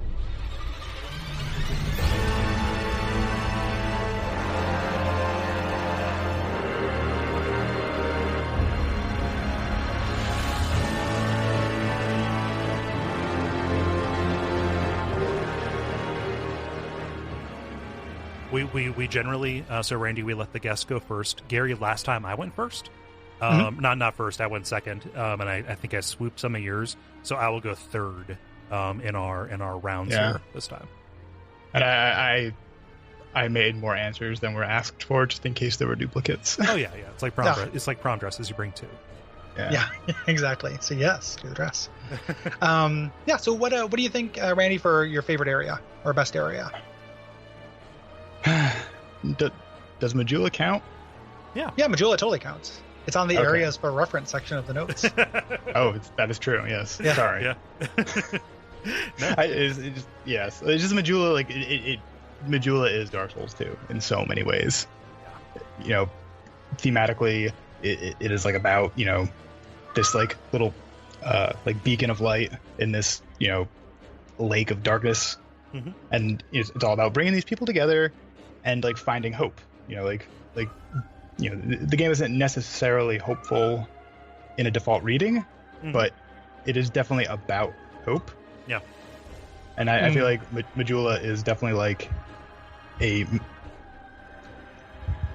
tangible because of the mechanical reasons of like you level up there, you can fill it with people and stuff, like like it is a tangible allusion to that theme in a way that is it resonates like a great deal with me. Yeah, you're collecting these other either inhabitants or heroes who have lost their identity or lost their purpose because of the progression of the curse, and you have given them kind of a new charge in a new place. You've created, even if it is an overall hopeful game, you are creating a pocket of hope.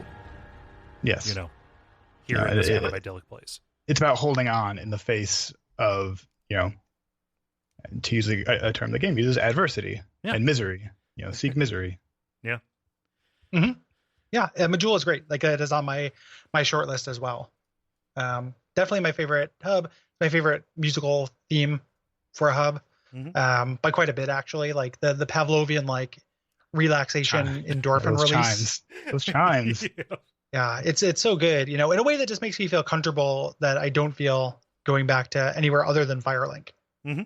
Like that fucking Hunter's Nightmare theme is so haunting and terrible. Like there's almost there's none of that sense and it's not trying to, right? Like I get that, but it's it really works for me. Yeah. As a function. I'm gonna go for my best. I'm gonna do Frozen Elia Malois. It feels a little cheesy doing a DLC. And it's not the one that Kole would have expected, because I do really, really love the one Kole would have expected. But as far as just because of gameplay, right? So like, it's not just the best for flavor. I think it's also, it is really great for flavor, right? Like, so the feeling when I first like rounded that corner, saw the gigantic ice kind of tendrils, around this castle, and it was like, oh, that looks like the Bed of Chaos. Like, and then the way that articulates, is textbook what I want from a relationship between Dark Souls 1 and a sequel. Yeah. Like it's doing something kind of different. It never quite just like presents like, here's the thing, here's the thing, and here's the music for the thing. It's like, hey, this is what happened, but so much time has passed. It's totally unrecognizable. They're just these little hints of it. I love that daughter. Who's that daughter of Chaos? It's not E. Boy, like the name is escaping me, so you'll have to forgive me. There's lots of names in these games. That daughter of Chaos as being like legitimately like a good person, right? Like is such a cool kind of subversion. And then the end boss fight, like, so Alva is awesome. Like that's a great boss fight. Really, really cool fighting this crazy ice tiger. But then you get to the Ivory King, and the Ivory King is so good. Oh my gosh! Like that is the series has never done anything like that, and it just feels so like awesome and metal, like going into the heart of chaos with like this group of warriors. Like it's this weird kind of epic feel that if the game did it all the time, it would suck. Yeah, it would be God of War. It's only good because it stands in contrast to everything the series does. It sticks out in such a good way. Yeah, and if Kole doesn't pick my secondary, I'll say what it is just so everyone knows. And then I mean, it might need to be an honorable mention because my favorite, like the one that I picked here, is not Aldea's Keep. Mm-hmm. I actually, going back through, the Scholar revision made Drangleic kind of great. Yeah. And like I feel kind of weird giving like a most improved kind of version to this, but like in the original one it was kind of empty, it was a little bit underwhelming. But in the revision, I think they made it like a proper kind of climax / anticlimax. You're still there, you're still meeting Nashandra, and you are still fighting the Mirror Knight and beginning kind of the final leg of your quest. Everything is narrowing down, but they added so much in the way of enemy variety, unexpected enemies. They really lean into the statues that unfreeze and come after you, and they added in just enough in the way of in the way of invasions, with the Nameless Usurper and things like that, to really bring a lot of variety to it, to something that was already incredibly narratively important, right? Nashandra is the main mover and shaker of this, and kind of seeing these monuments to her and the desolation on top of it, like I really think that like that stands out in retrospect in a way that like I had no way of remembering it. I think double pursuers in the throne room. Yep. Thing that's so cool. Yeah. And so I think that like that kind of has to go for it for me, just because it is very kind of like relevant to the main thrust of it. Not to say that Aldea's Keep is not, but and I don't know. I think that I picked a safety. We should talk about Aldea. We should talk a little bit about Aldea's Keep. Just a tiny little bit of like, I'm never gonna not like a mad scientist. Right. Layer, and this is the first one of those. Like, there's elements of that in Latria, but like you've been seeing all these kind of weird chimera and stuff throughout the game, and then you get to this place where they're like literally just doing dark science. I love that. I just love it so much. If it was a stronger area, if it was less of a hallway, if it had a cooler boss at the end, even though the boss ends up making sense for what Aldea's aims are. And this is where Aldea lives. Aldea is a great NPC. Yeah. It's one of my favorite voice performances in the game. The Aldea's Keep is so good. Like, these people just kind of bent over benches doing these terrible kind of crimes. It feels alive and active in a way that, like, whenever that happens in a Souls area, we call it out because it's very cool. Yes. Yeah. Evil is happening here. It's not evil has happened here. For sure. Randy, what do you got for what's your least favorite area in this game? I'm gonna say Harvest Valley. Geez, you scooped me. Sorry. I mean, I can go with my second. No, you're going first. I can scramble. Because you don't like their salad dressing, is that? Yeah. I didn't even think about that until now. Joke.com. I just really hate poison areas, just like areas that are by default like attacks on you. Yeah. It just like it punishes, not punishes, but it discourages exploration in a way that like when I play these games for the first time, I like to go really slow, like kind of just like from like toe to tip, just clear it out. And like Harvest Valley is just like it makes that like a chore that like it makes the fun part about Dark Souls the equivalent of like tensing a muscle and holding it. Yeah.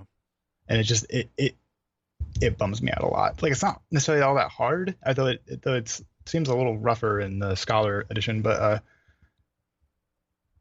man, it's just like it's just like such a bummer. It bums me out just to think about it in a game that like makes me super happy, and like like in a game that like I said before is like kind of like about hope and stuff. Just like there's nothing hopeful about Harvest Valley. There's nothing good there. It's a bad place fueling bad habits and like bad business, just like bad monarchs doing bad things. Yeah. No. And then they put sorceresses in there. Like just as an extra like they took a dump on the fart, it's like they took a dump on the old expression. I don't actually mind Harvest Valley that much. Not enough to argue. I'm never going to defend it. Yeah. But it wasn't in my type 3. It does kind of feel like a cop out, but it's just like every time, like the first time I played the game, like that was like a big roadblock, and not because of difficulty. I just like I didn't want to go back to it. It was just like I I just don't want to do this. I hate this. I hate this so Yeah. much. Yeah. On one hand, thankfully, it's short. On Yes. the other hand, it is so short and so kind of monotone that it feels like a vestibule. Like, I don't know, like what it accomplishes is showing me how cool this gigantic windmill is, and it plays into Mytha's story a little bit, which I think is which I think is cool and good. But yeah, I just there was probably a better way to execute it. I don't think either version hit it. Yeah, for sure. Like it's not a favorite of mine by any means. Like I think, and it's also home to one of the like most frustrating like lore inconsistency things is why there's that altar to the sun, Solaire statue just outside there, in this area. It just makes no sense, and I've never been able to square that circle. And like, that does feel arbitrary and shitty. Yeah, like I think like that shrine that would have worked better for me if it was like off somewhere in a pile of other garbage. It's like oh, this is something that they dug up while they were harvesting all the gas or whatever, the poison stuff. And it's like, oh, we found this statue of like this dumbass with the spear, whatever. Yeah. Throw it in the pile. Put it in the gutter. Then, and oh man, that would have been so great. Like if it's like down at the bottom of the pit. Yeah, that would have been super cool. I was thinking about that when I was looking at these areas, like looked at a big list of the areas and was like, what do I think of this? I was thinking about how annoying that thing was, and that's where I would have put it. Yeah. The problem with the pit is like there's good stuff down there. That's the yeah. Like that happy bug that heals your fixes your equipment or whatever, heals poison. Yeah, again, weird stuff. Dark Souls 2 is really good at weird stuff, man. Man Scorpion Tark talks to you.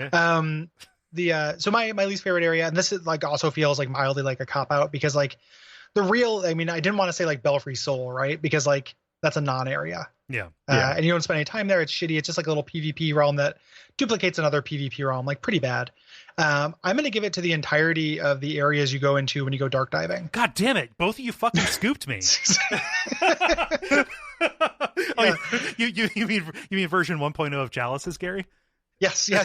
That's a good way to put it. Like, it's the first time I went down there, right? Like I was like, this undeniably, I think looks kind of cool. Like it's like darker than dark, blacker than black. Like this is this is very intimidating. The play down here is very frustrating though. To me, and the actual level design, it's very frustrating that you have to kind of kill everything as you move through. And there's just so many like pits and things that you can run into, you fall off of when you fight. You're just fighting like, giant havels with 2 clubs instead of 1. Like it's unimaginative what you fight. And it's frustrating because it stands in the way of like one of the strongest boss fights in the game. So in a way, the reason when you say Chalice is 2.0, that's the thing that makes it most Chalicey to me, is that stopping people from fighting Dark Lurker. The same way that Chalice has stopped people from fighting Yharnam.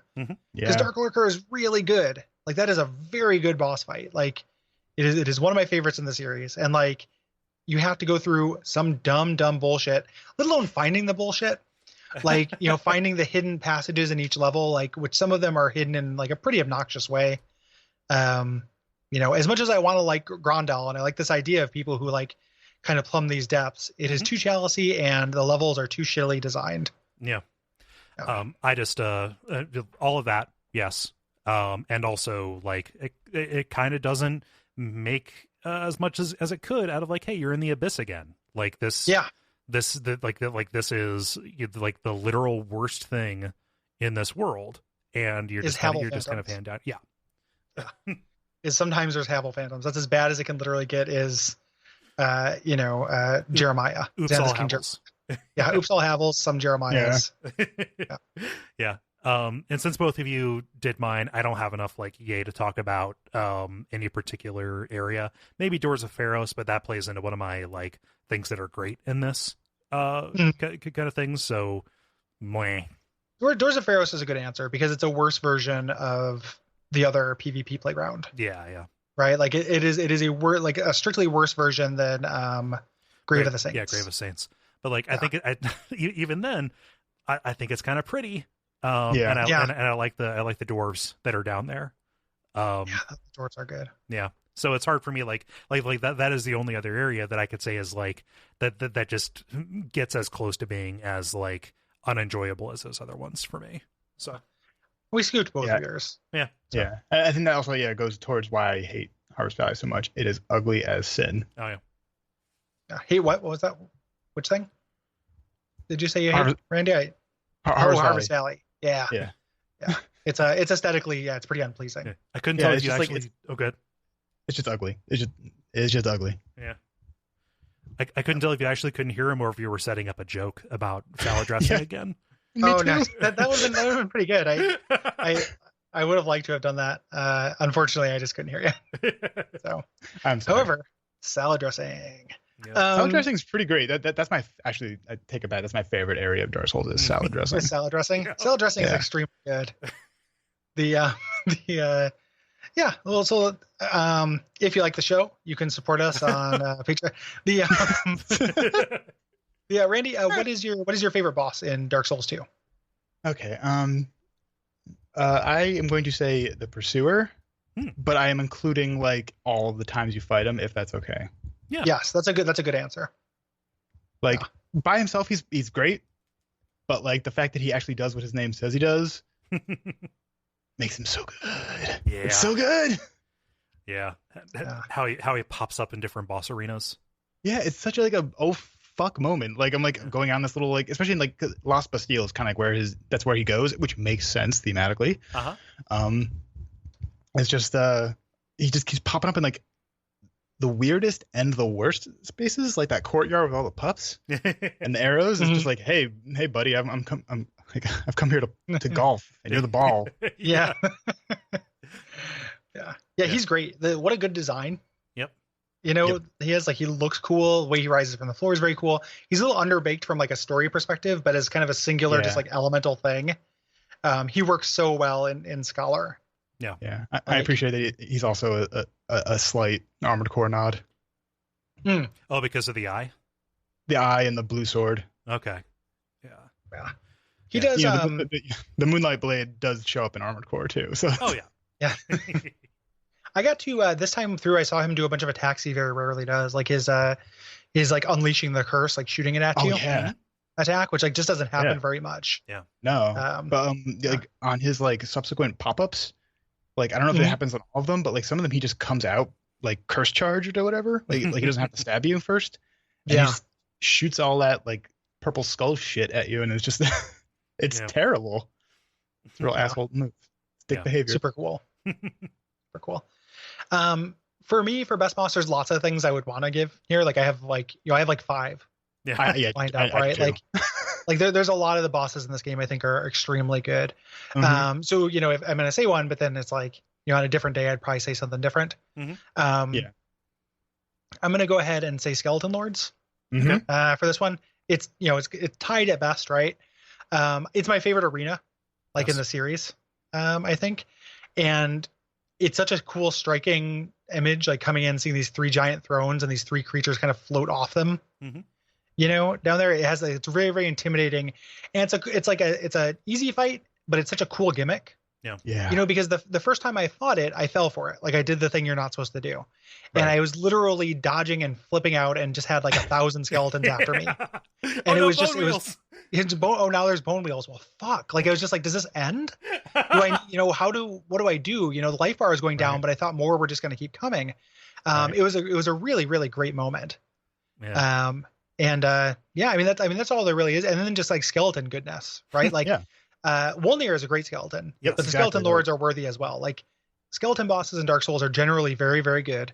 This one just has like this kind of thematic and gameplay resonance that's really, really fantastic. It's not hard. Like it's not good like Sir Alan is as far as a fight, or Dark Lurker, as I mentioned. Like that's a really great fight. Yeah. This is more just a very cool concept, and I always smile like when I see them. I just keep on thinking about like sending you the text. Like, Gary, there is something that is specifically a treat that was like wrapped up with a bow for you, that if you haven't gotten to it yet, you're going to get to it.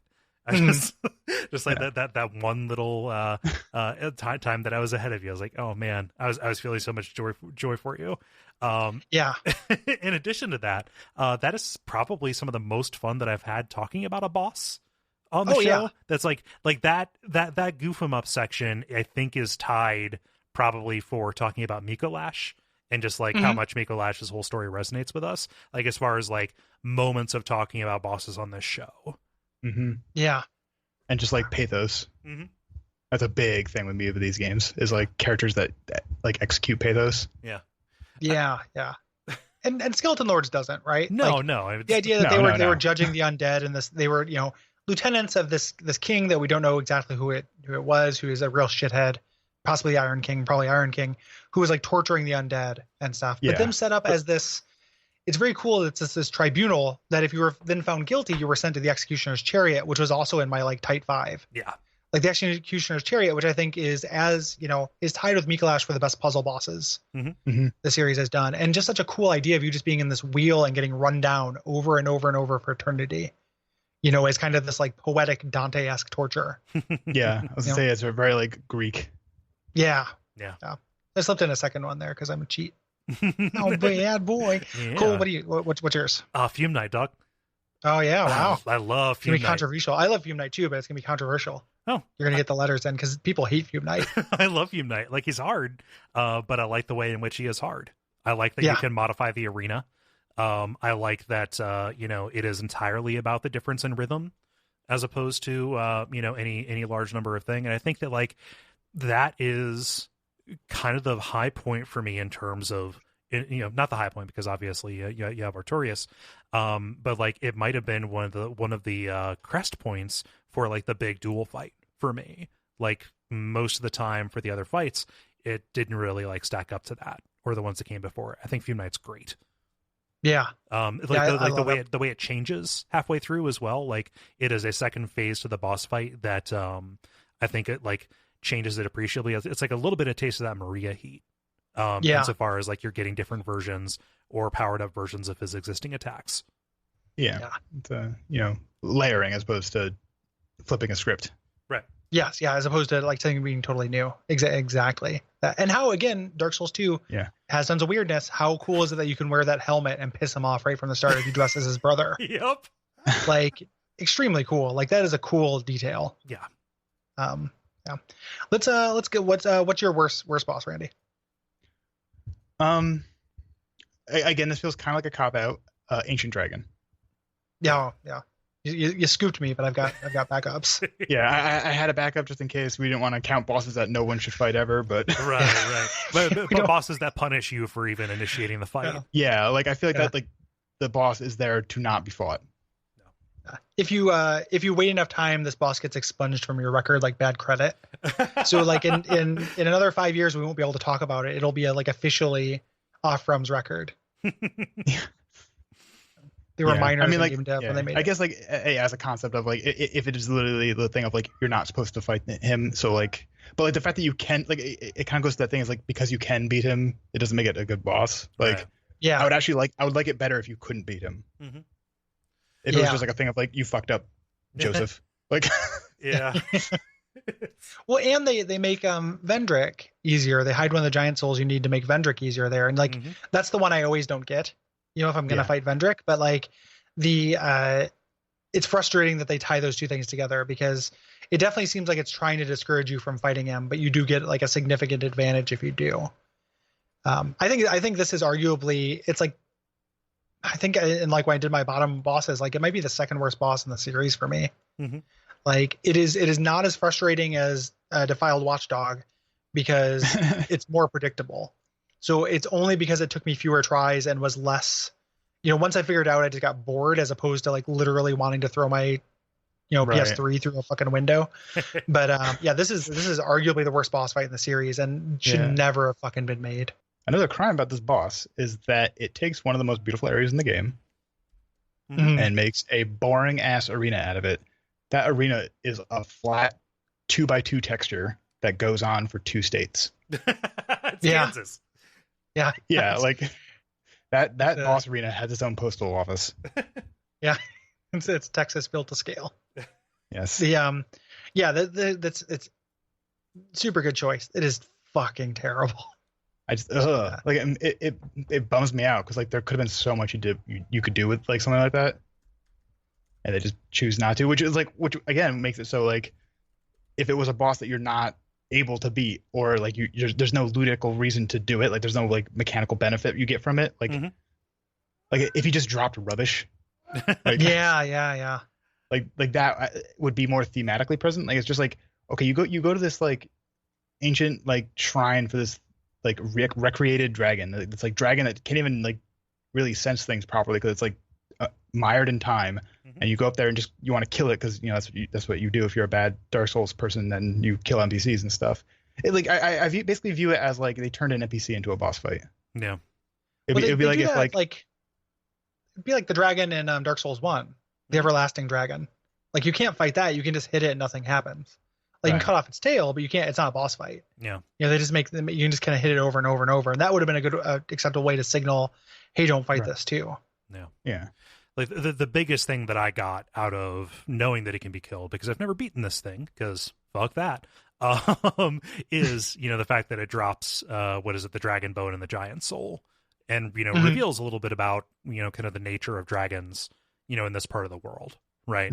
It does tell you about what was going on with Aldea. However, that theory about who the large dragon actually was went out the window once we actually met the man himself.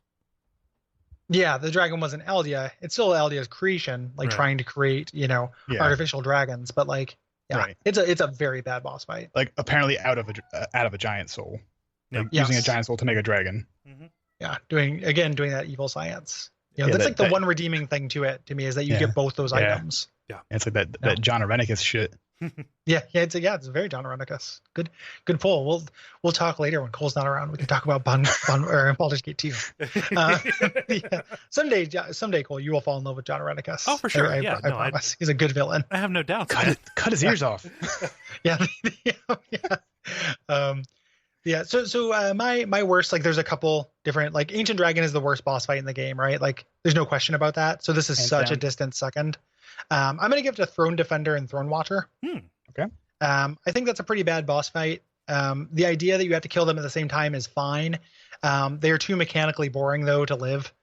I think that they are both not particularly interesting, and the fight ends up becoming a lot about waiting for them both just kind of have a hole at the same time, which runs contrary to keeping them at the same amount of health. Yeah.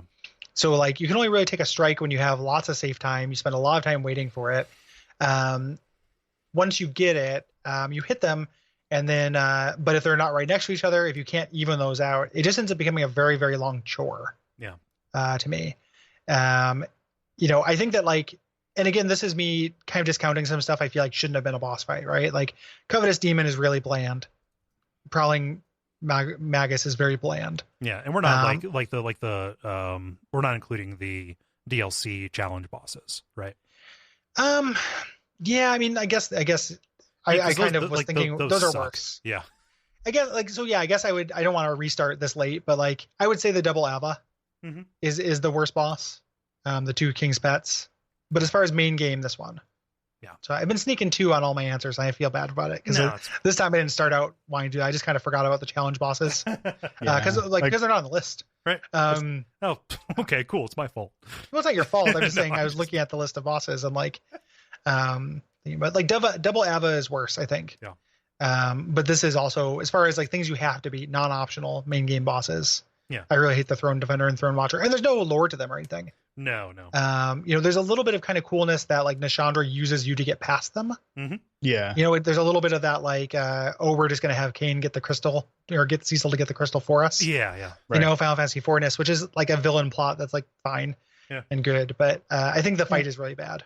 Yeah, it's a different permutation of the Would You Kindly. It is the villain manipulating you through gameplay. Yeah. Yes. Yeah. I'm not actually angry about the boss list comment.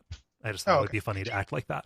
Okay. I'm glad you're not angry because I didn't mean it to be bad. It's just I meant it just as an explainer, not an accusation. Yeah. But the double pets is one of the worst fights because in the double pets, I think maybe the double pets didn't come to mind because it's more about getting there. Right? Getting there is the worst boss run that's, I think, in a video game. Even NES games that you die in one hit and you have no continues and you have to replay the entire game to get to the boss.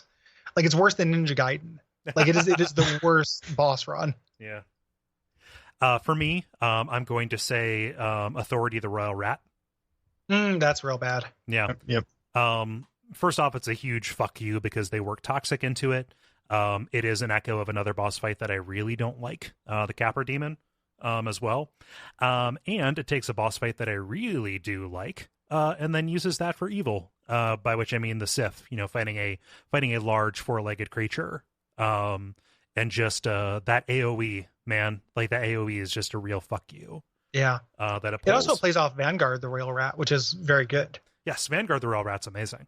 Yeah, that's that's just a like a great little point. like this is just like a little like shit fest, just like rats in a basement, just trying to turn you into also more basement. Yep. Yeah. Like Vanguard is a really good fight. I didn't include it in the favorite because, again, it's one of those gimmicks, but like, hey, it's a new idea. Let's try it. Yeah.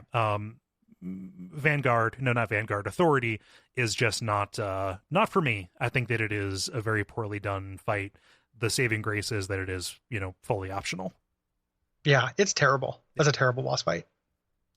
Yeah, agree. It's all that shock and awe. So it's like Capra if the Capra dogs gave you toxic, and there were twice as many. Right. Which is really really bad. Mhm. And the frustrating thing too is it's a little bit of that Ancient Dragon thing where it's like if you can just get through that first part, Mhm. like it becomes pretty no frills, Right. and like almost boring, right? Like when I played through as a pyromancer, those things come up to you. You do a big AoE pyromancy, they all die in one hit, and then the boss kind of becomes a joke. Mhm. But if you play through as any like normal build, it's a huge pain in the ass. Yeah. To do all of them, and he does the thing that fucking Abritas does, where his charge will hit you twice. Yep. And I hate that. Yeah. I hate it. Mm-hmm. Yep. Not a fan. Randy, what are three things? And these can be, if you listen to the Bloodborne thing, these can be anything. They can be tone, kind of moments, NPCs, pieces of equipment, anything you like about Dark Souls 2. What are three things that you think are great? Okay, I'm gonna go in for like these aren't necessarily really ordered, but like I'll go from like what I wrote the most notes on, like from the least amount to the most. Mhm. Power stance. Yeah. Power stance is great, and it is such a weird thing. Like I don't think the game ever tells you about it, does it? No, I don't think so. Yeah. Like that part kind of sucks, but the part where it's power stance and it's awesome, and you become like a weird dancer with like your weird potpourri of weapons. It's great. It's just a weird there's two ways to dual wield everything, or not everything, because like not everything can be power stance, but like the idea that Almost there's like everything on. yeah, and I know there's like things that like match and stuff, but it's like the idea that like there's like two ways to dual wield, and they're like power stance isn't necessarily always the most effective. Like if you my last run I'm doing dual cestus, like if you power stance, your L1 becomes that like double that 1-2 combo that like is really good to get like staggering people. But if you don't power stance, you can do like a swing and then an uppercut and then another swing again, and you get more coverage like hitbox wise, but it doesn't do as fast and stuff. It's just like the idea that like it kind of like leads into that like trick weapon thing that I like. Mm-hmm. Like I feel like it's kind of parallel to that in a way. And I was just going to bring up the whole thing. Yeah, I was just going to say the same thing about the trick weapons. It basically like it like multiplies your move set by like 1.5. Like it just gives you a lot more options, and I think that goes hand in hand with the whole like build variety thing. I think it's really cool. It's fun. It's silly. It's great. Yeah, I love it. Yeah. Yep. How about number two? Yeah, my second thing, Aldia. Yeah, That's a good one. you're doing good answers, man. Like you're scooping me left and right, which is good because I have a lot of things I want to say. But yeah, Aldia's good. Yeah, like I was gonna kind of just do like NPC performances in general, but I think just focusing down to Althea is probably more accurate. Yeah, it's just like he adds so much, both like the performance, which I think performances across the game are actually pretty good, like really good actually. But Aldea's is just so, I don't want to say like nuanced, but like two-dimensional. Not two-dimensional in like, oh, he's a flat character. I mean two-dimensional in that like he is of two minds. Yeah, it seems like he seems like he's a character who is like under a lot of duress, but is also like super stoked about it and about what you're doing. Yeah, he's like, conflicted. Yeah, like he doesn't really like his own situation, but like the idea that you might follow in his footsteps, like that's his reason to keep going, or like and whatever that means for Tree Man, like whatever it means for like Lava Boy, Aldea, like whatever it means to keep going on, like he keeps going on and it has an active interest in your, in your progression, and like he wants to see where you go with it. Like he wants someone to like validate his choices. Right. And that comes across really well in both like the actual writing and the way it's presented. Like the performances and stuff. Mm-hmm. Yeah. It's really it's a complete package because it's the way he's written, it's the performance, but it's also the effects and the filtering over his voice, over his voice, and the fact that he's doubled and there are many voices contained in the one, and that combined with just his baffling appearance. The fact that he appearance in both senses, like when he appears and how he appears. I love that. Like the first, I forgot. Like I knew about it going in, just because I follow these games, but like it still scared the shit out of me when it happened. I like yelled. It was like 2:30 in the morning. I felt real bad. I was like, oh fuck, because it's such a gotcha because it only happens at bonfires, and like I don't know, it's just great. I like it when he calls me Young Hollow. It makes me feel good. I love it when you call me Young Hollow. I love that. I want to expand on something you said real quick. Is that when you talk about him being conflicted because he's got this kind of hope in you, there's a sense to Aldea that he needs you to justify the crimes he's done. Mm-hmm. Right. Like you spend the whole time going through and you literally go through his black science facility and see the crimes against humanity he's been doing. And that kind of hope in his voice that comes through in the end, which again is maybe my favorite vocal performance in the entire series, has that tinge of like, you carry on where I can't. You make my sacrifices meaningful because I can't. Yeah. It's extremely good. Many monarchs have come and gone. One drowned in poison, another succumbed to flame. Still another slumbers in the realm of ice. Not one of them stood here, as you do now. You, conqueror of adversities. Give us your answer. There is no path. Beyond the scope of light, beyond the reach of dark, what could possibly await us? And yet we seek it insatiably. Such is our fate. Like when he's like, give us your answer. Like he is asking, like, was I wrong? Right. Yeah. Was me right or was me wrong? He's just like the Dave Matthews classic. Like he like sees in you, I guess probably like sees himself in you or whatever, like like your drive or whatever, what he calls you, a conqueror of adversities or whatever. Like he sees himself in you, and like you're continuing down his path. Like for him is validation. Yeah. It seems that's what it seems like. Yeah. It's kind of shocking, how much they built up Aldea in the initial version of the game. And he was this unseen force that had presence everywhere and touched everything, and we invested so much hope into like, hey, if this is ever explained, it really needs to kind of tie everything together. The fact that they kind of pulled it off with that revision is a little staggering. The fact that he lived up to the hype and even exceeded it for me. Aldea is so good. He's extremely good. He's one of my favorite characters in the game for sure. He's on the. I'm glad.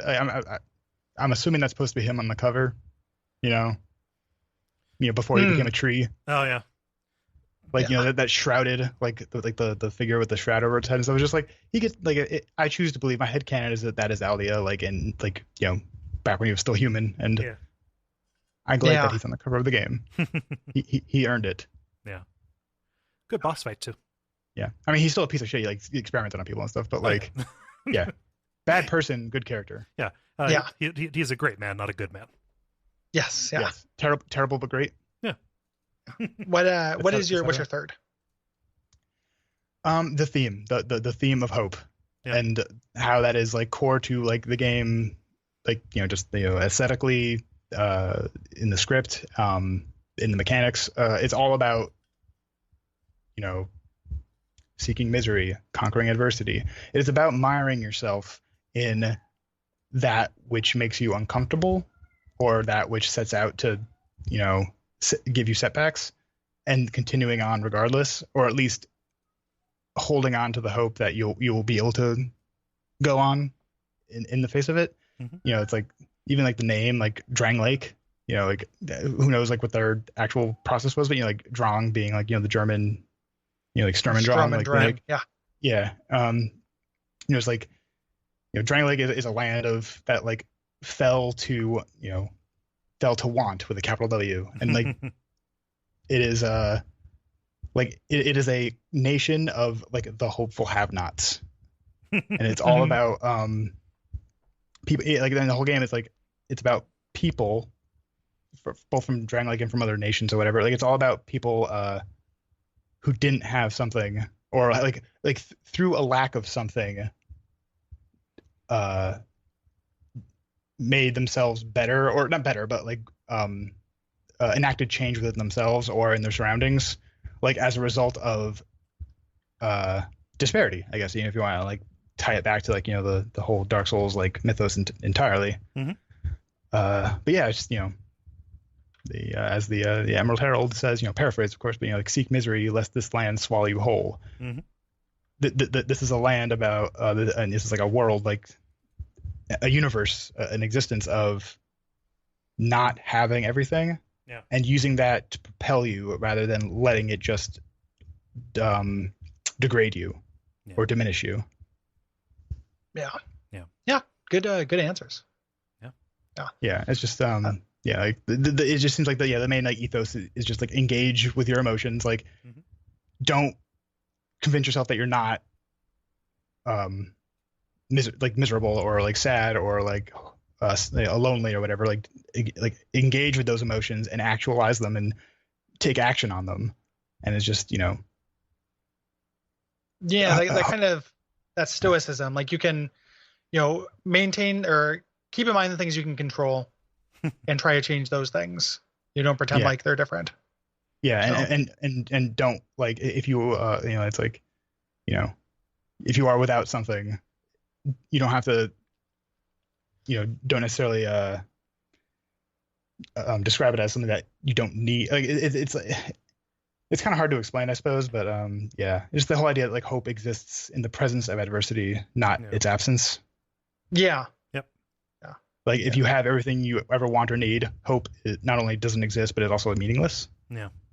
And like hope just as a driver of action is that's a big thing. And especially when the thing that you have lost or the thing that is incomplete is you. You are slipping away from yourself.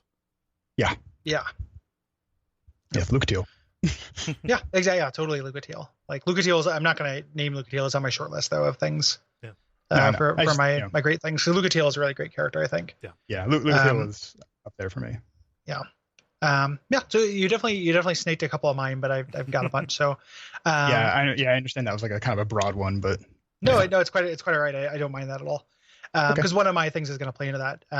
One of them, and we could have talked about this earlier. I'm glad that we didn't though, so I can talk about it now. Is bonfire ascetics. Yep.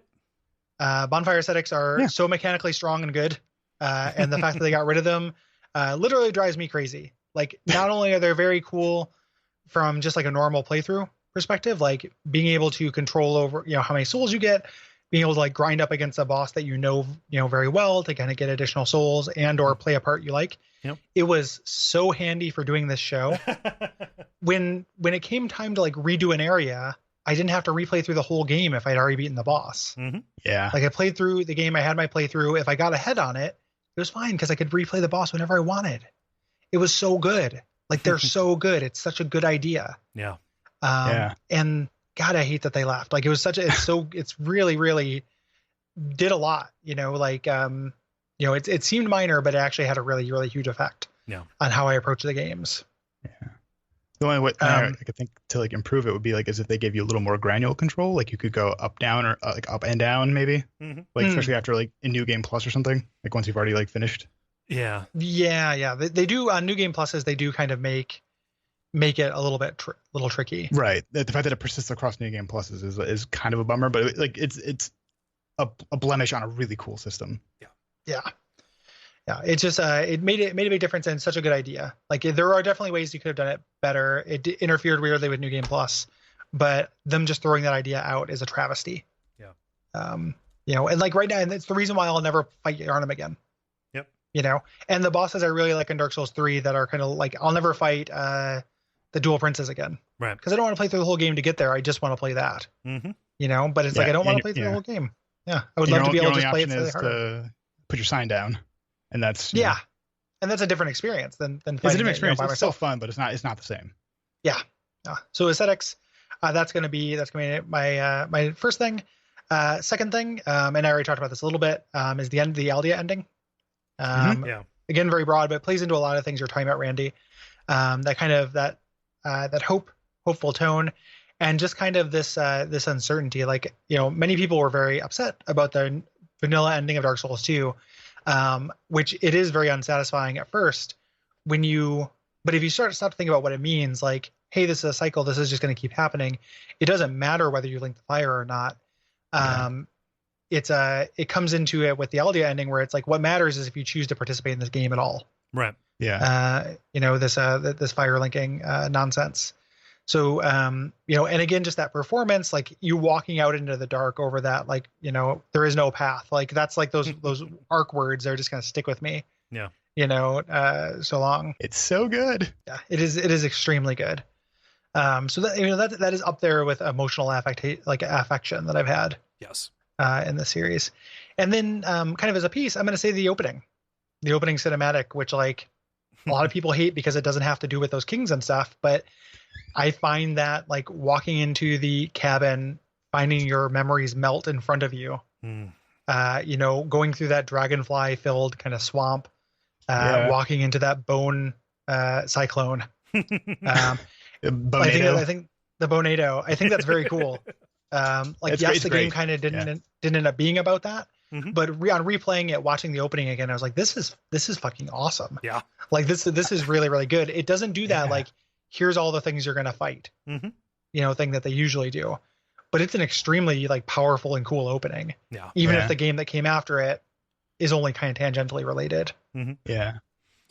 And I kind of, it's like, I think I would have liked it less if that stuff actually did play into the game more, like your Wax family and all that. Yeah, your Wax family.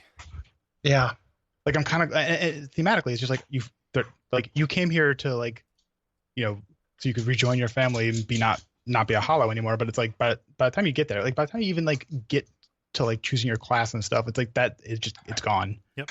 Like it's only there to not matter. And I think that's kind of cool. Yeah. The fact that it shows a personal cost to hollowing as opposed to this broader like, hey, the kingdom is in chaos. Yeah. It has a sadness to it. Yeah. Like a lot. It adds that loss. Yeah. Yeah. That's very cool to give this kind of context to this abstract. Like what are you actually losing? In the other games, there's an implied kind of family in real life, and this is something I've hovered around for the kind of the entire series of the show. Is like, I talked about how it'd be a very cool ending for a Dark Souls game to show a populous area. Like show us what's at stake. Yes. And it's whenever the series touches on that, it's really, really powerful. It does it so rarely. Yeah. I wanted to see Londor really bad. Oh man. Yeah. And then what I saw was a real kick in the dick. Cool. What do you got? Kind of along with that pathos, I've got a little bit of a twofer, but NPCs in general, Lucatiel as your kind of stalwart companion, and somebody who just has an incredibly tragic line. Her dialogue is like a knife to my heart. Describing how she wears the mask to hide her hollowing, and says like, hey, stop me if I come after you, if I forget who you are. I think that, again, when it comes to highlighting that personal cost and underlining, this treatment of hollowing as dementia, is something that is very dear to me in this game. And I think that like she is kind of the apotheosis of it. Yes. Yeah. Agreed. Yeah. On the other side of that, played a little bit for comedy as Malin. who is tucked away and you tend to forget him, but his overall arc of being, incredibly meek, but as you buy more stuff and he gets more successful, he forgets his humble origins, like, the fact that he, fled persecution, and just like his, the new purpose that is kind of put into him by being this merchant is like this incredibly arrogant dick. Yep.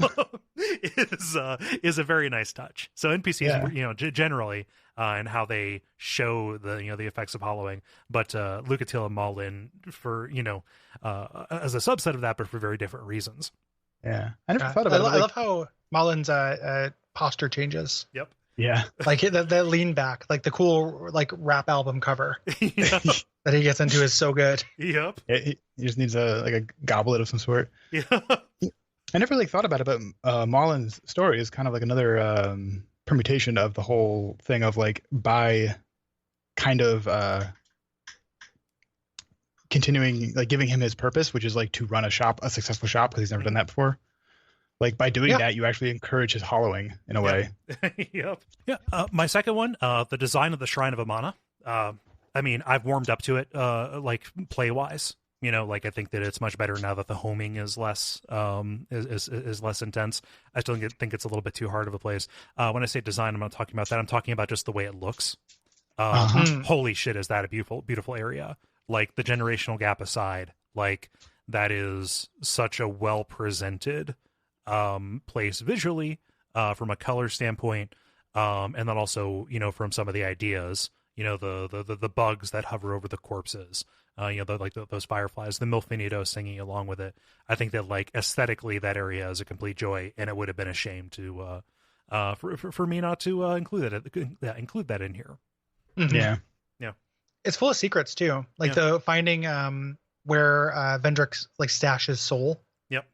Like there's really cool things like that you get to do if you explore it really fully. Yeah. His little secret like chair cave. Yep. Yeah.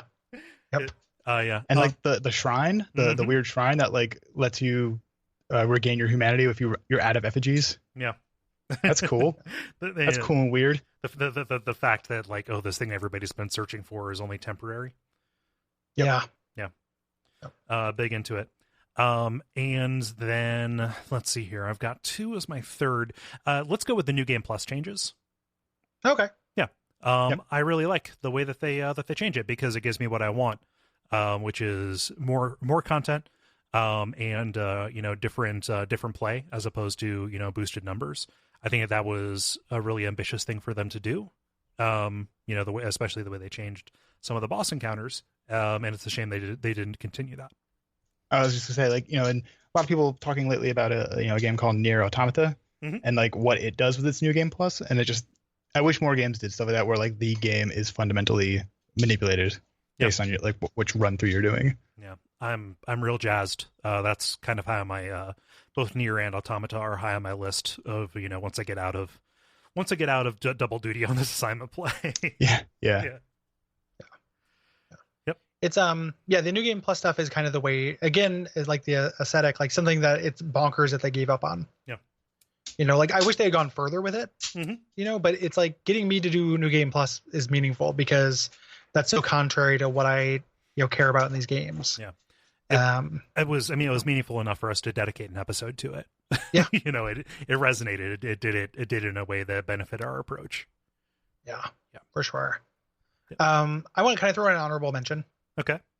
Just because I thought you were gonna take it. Okay. It's cool that you didn't, but walking into Vendrick.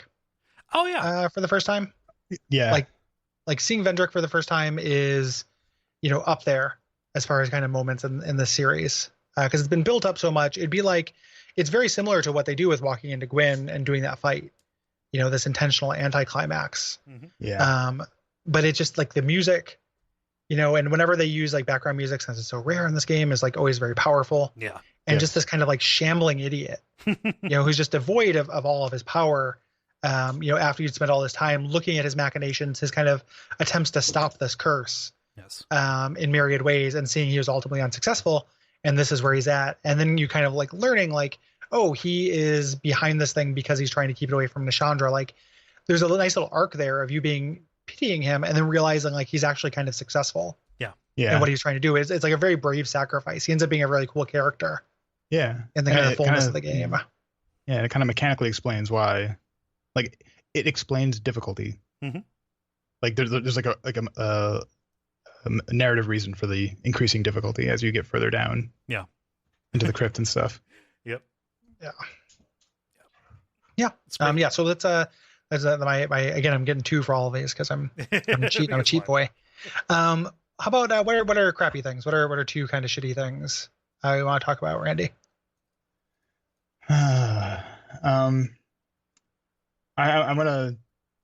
I'm just gonna say adaptability. Yeah. Like, like we talked about it earlier, like locking a playstyle, which is, by that I mean like a dodging as opposed to blocking playstyle, like locking that behind a stat that you need to put a lot of points in if you want to get your roll to what you need it to be. Yeah. Like it's a bummer because like no other stat works quite that way.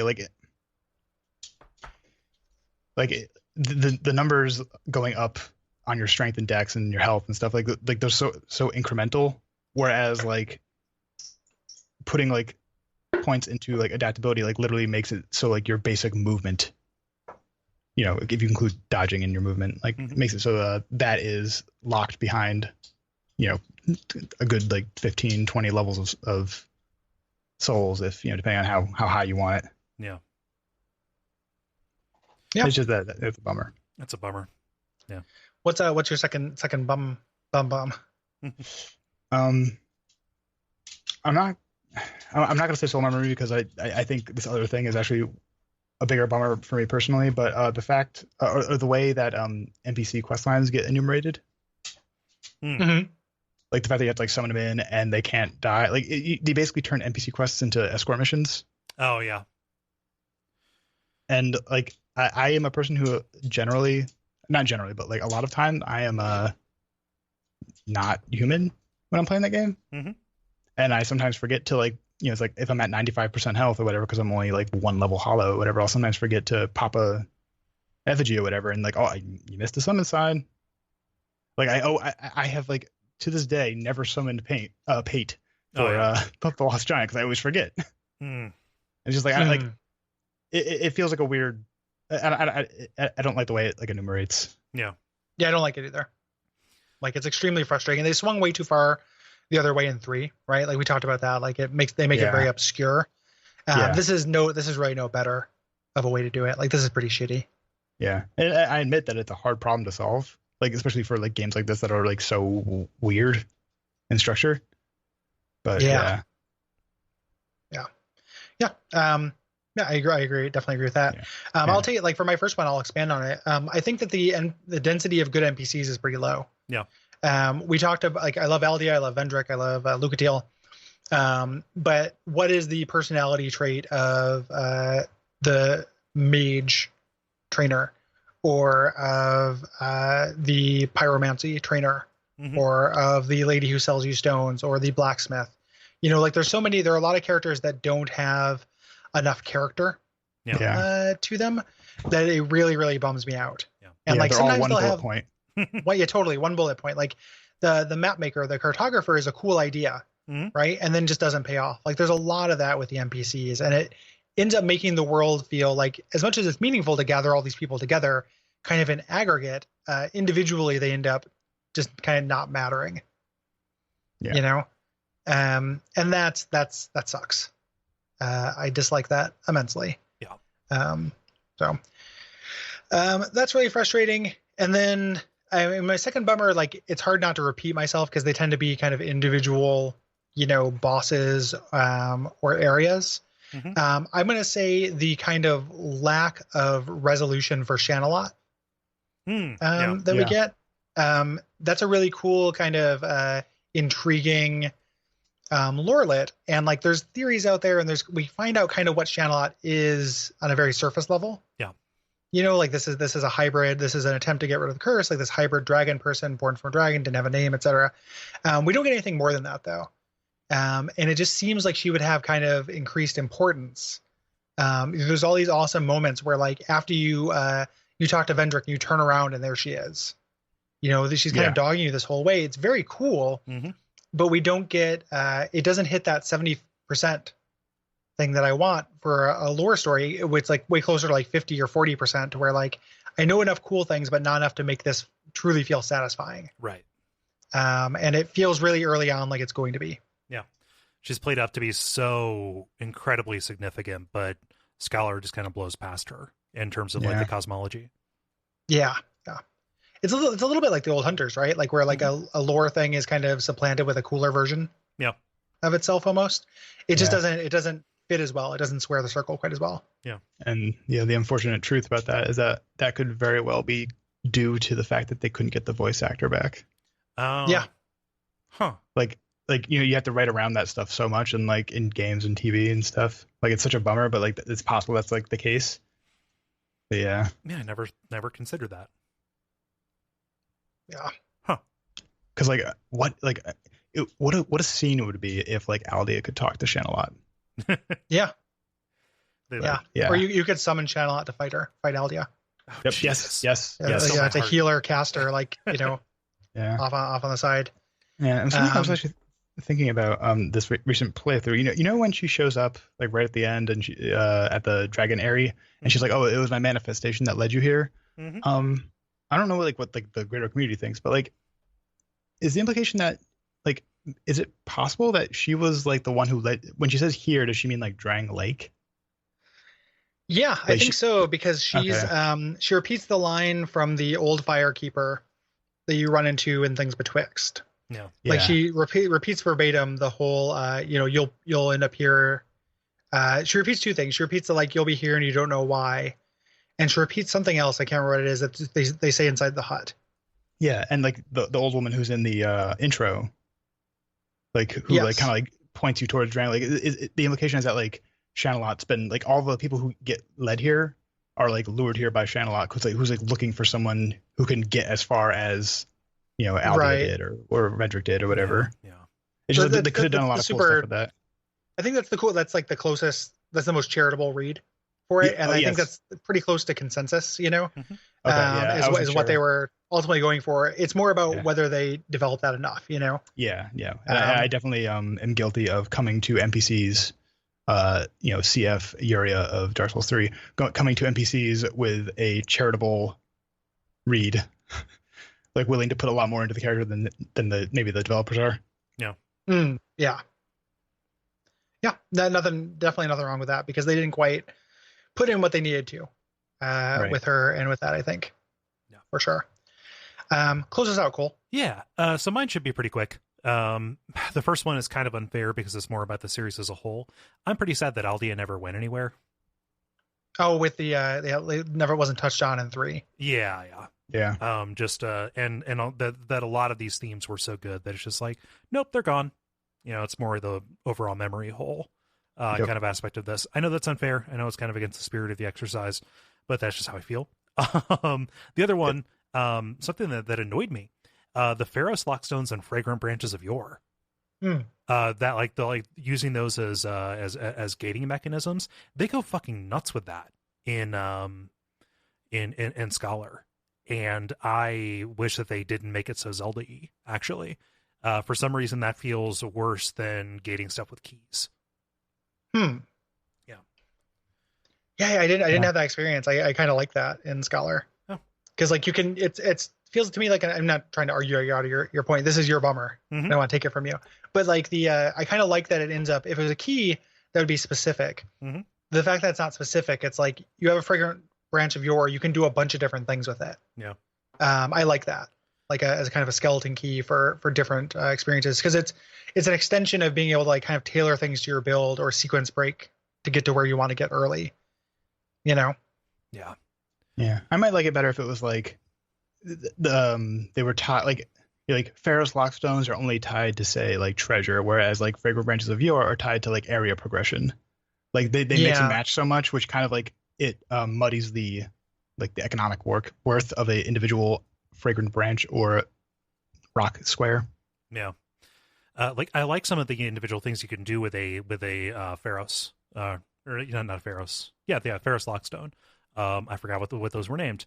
I like some of the individual things you can do. I just think overall, I totally understand what you're saying, Gary, about, it gives you that flexibility, to make that decision. Overall, it just feels a little artificial to me, in a way that I don't associate with these worlds, that kind of artificiality. Yeah, it is really like there are more elegant ways to kind of have that non-linearity. Yeah. And just not having them gated at all, right? Like, so if you just had Ferrous Lockstones for treasure and traps, and you didn't have the Fragrant Branches of Yore at all, I don't think you would lose that much. Like, I think that the way it is now, if there's going to be Fragrant Branches of Yore, I like the way it is now. Yeah. If you wanted to get rid of them, because honestly, like, in the main game, they were just used to block off Seldora from you. You don't really need to block off Seldora. Like, Seldora is not that hard. Right. And it would have been fine to not make it so artificially. So it would have been fine with like kind of jettisoning them in general. Yeah. I don't think they add a whole lot. Right. Yeah. Something real quick to kind of add on to your first point about them not using Eldia. They don't use anything from this game in the rest of this in 3. Right. So What are you even talking like about? There's that shield. there's a shield. What are you talking about? That windmill. At the end of this game, you put together a crown that cures your hollowing. Right. Like that should be really, really huge and should have been built upon. And isn't. Right. And just ignored. And that's not like, I mean, like, cue people who are listening to this, which is like, of course they ignored it. It fucking sucks, lol.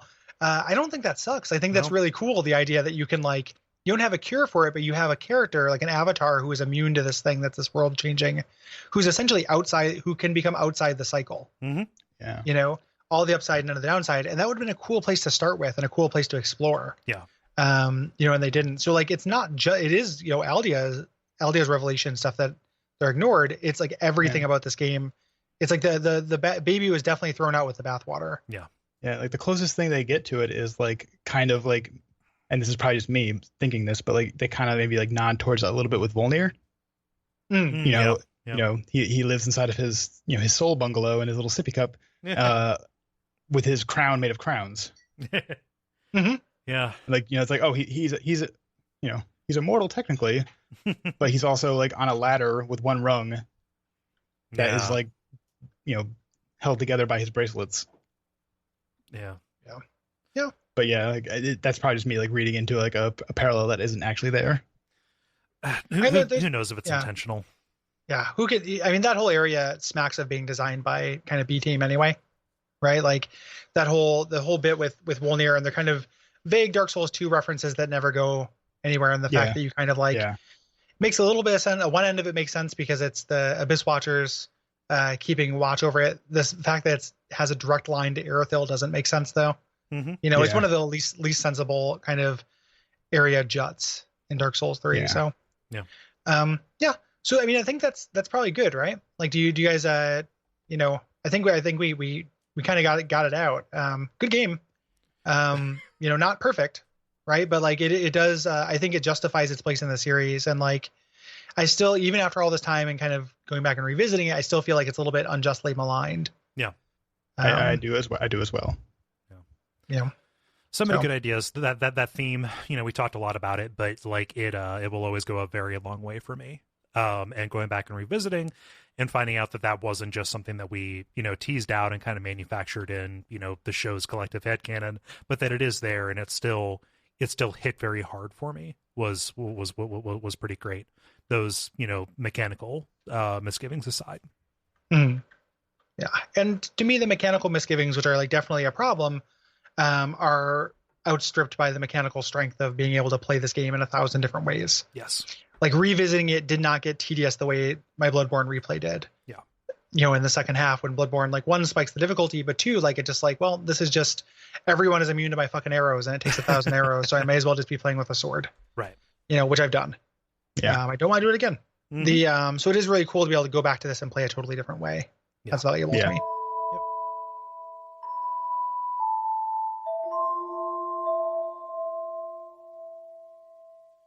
Randy, where can people find you online? Do you have anything you want to promote or anything like that? No is an okay answer. Like, don't feel pressure to expose yourself to that. But well, you can find me on the internet. at Randy got you. guest. Yeah. Twitter is probably the place people can get in touch with me if they really want to. The easiest, Rivaldi22 is my name on there, and everywhere else. Mhm. I am in the Slack channel from time to time. I do other things, like I do, I draw stuff. I do music from time to time. I am a dilettante when it comes to creative stuff. So and Twitter's usually where I'll put it. So if you ever want to see anything from me again, that would be where to find it. And also, come talk to me, because if you listen to this and you think I'm an okay person, I'd probably think you are too. So. Oh. Yeah. And we really appreciate you making the time, not only supporting us, but making the time to do this. Yeah, no problem. It's weird. I've been having a really free schedule lately, but this week it was really kind of hectic, and I'm glad it worked out. Yeah. Awesome. It's I'm glad too. Yeah. What about us, Kole? Well, this is episode 2 in our 4-part series on, revisiting, doing the Victory Lap. The show's going to end, after the final After Dark that we do after Dark Souls 1. Next time we are doing Demon Souls, and then we're rounding everything out with Dark Souls. If you are one of the people who gave at the tier where you can get us a response in the After Darks, please check your email or check Patreon. We have not gotten as many of those responses as we had planned on. That's fine. We will, open up probably eventually here to kind of a general public, so we can populate those episodes and make them not just like 15 minutes of hey. But we will give priority to anybody who gets in with that. So just repeating the usual call for those responses to come in. Yeah. We would love to hear from you. You can also, if you were hearing this, like I said, the song is going to end, or not the song. Wait, the song, the Von Fireside Chat song. The show is going to end, but that doesn't mean it's actually going anywhere.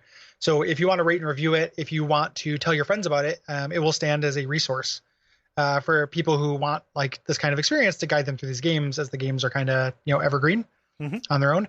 And we're not going anywhere. We're not like quitting podcasting or anything. In fact, we are redoubling our efforts. Our main show, our first show for the network, Watch Out for Fireballs. If you're not listening to it, we are treating that like the flagship that it is. Yes. So that is going into Watch Out for Fireballs, Scholar of the First Sin, the second kind of upgraded version of it, where we are doing it every week. Yeah. Kind of doing a bunch of cool things, like kind of themed months. We're going to do a little bit more long form, like charting what happens with series, charting comparisons between characters, properties, things like that. So we'd love to have you on board for that. If you haven't listened to that show, please give it a shot. Yeah. And if you don't support us on Patreon, please consider that as well. This is a large portion of both of our, percentage wise of our incomes. Yes. A reason why we are able to spend the unreasonable amount of time per month we spend podcasting. Yes. It's putting this together, taking the time to do it, record it, research it, replay these games, like takes a lot of time. And we're only able to do that with your support. Yes. So if you go to patreon.com/Duckfeed.tv, you can see rewards, benefits, milestones that we have, and how you can help out. Yeah. I would recommend the $5 tier. Because that is ridiculously valuable, with 1 week of early access to episodes and 2 extra premium abject sufferings. Yes. Yeah. I would recommend the no reward required $2,000 tier. It also has its charms. No, I mean, $5 is great. If everyone listening to this gave us $5, we'd be doing this full time. Yeah. And would be set, and would be able to do a lot of really cool stuff. Yeah. But if everybody listening to this gave us $1, that's also true. Yeah. $1.50 so true. Yeah, $1 a month at $12 a year. Less than the price of like a good sandwich and drink. You can help us out and make a really big difference. So we really would appreciate it. Yeah. And I think that's everything. Again, thank you so much, Randy. It's been awesome having you on. Yeah, it's been great. It's I was gonna say thanks for having me, but Yeah, well, I mean, it's we went through that last episode. So, yeah. We're very happy to have you. We're batting 1,000. See, that's how it goes, Kole. Oh. We're batting 1,000 on mic quality and on guest quality for these. I genuinely appreciate that. So until next time, what should they do? They should seek misery, lest this land swallow them whole. Umbasa. Umbasa.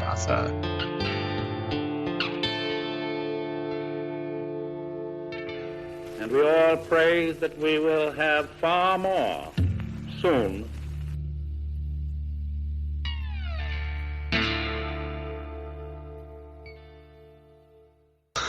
There's no forgiveness needed. not my intent. Did I hear somebody say slathering the mic? Yeah, I'm reapplying my icy hot for my stupid back. And I said, forgive me if you're slathering over the mic. Okay. Because that's been my primary verb for my primary verb for the last 4 days have been grunting, struggling, and slathering. So yeah, that's me. Slather boy. I didn't realize we were still talking about bosses, or at least we were bosses. Gary the Slatherer. Just call me Joe Slatherly. That would be an NPC name, like Slathering Gary. Ooh. Yeah, like an invader. Yeah.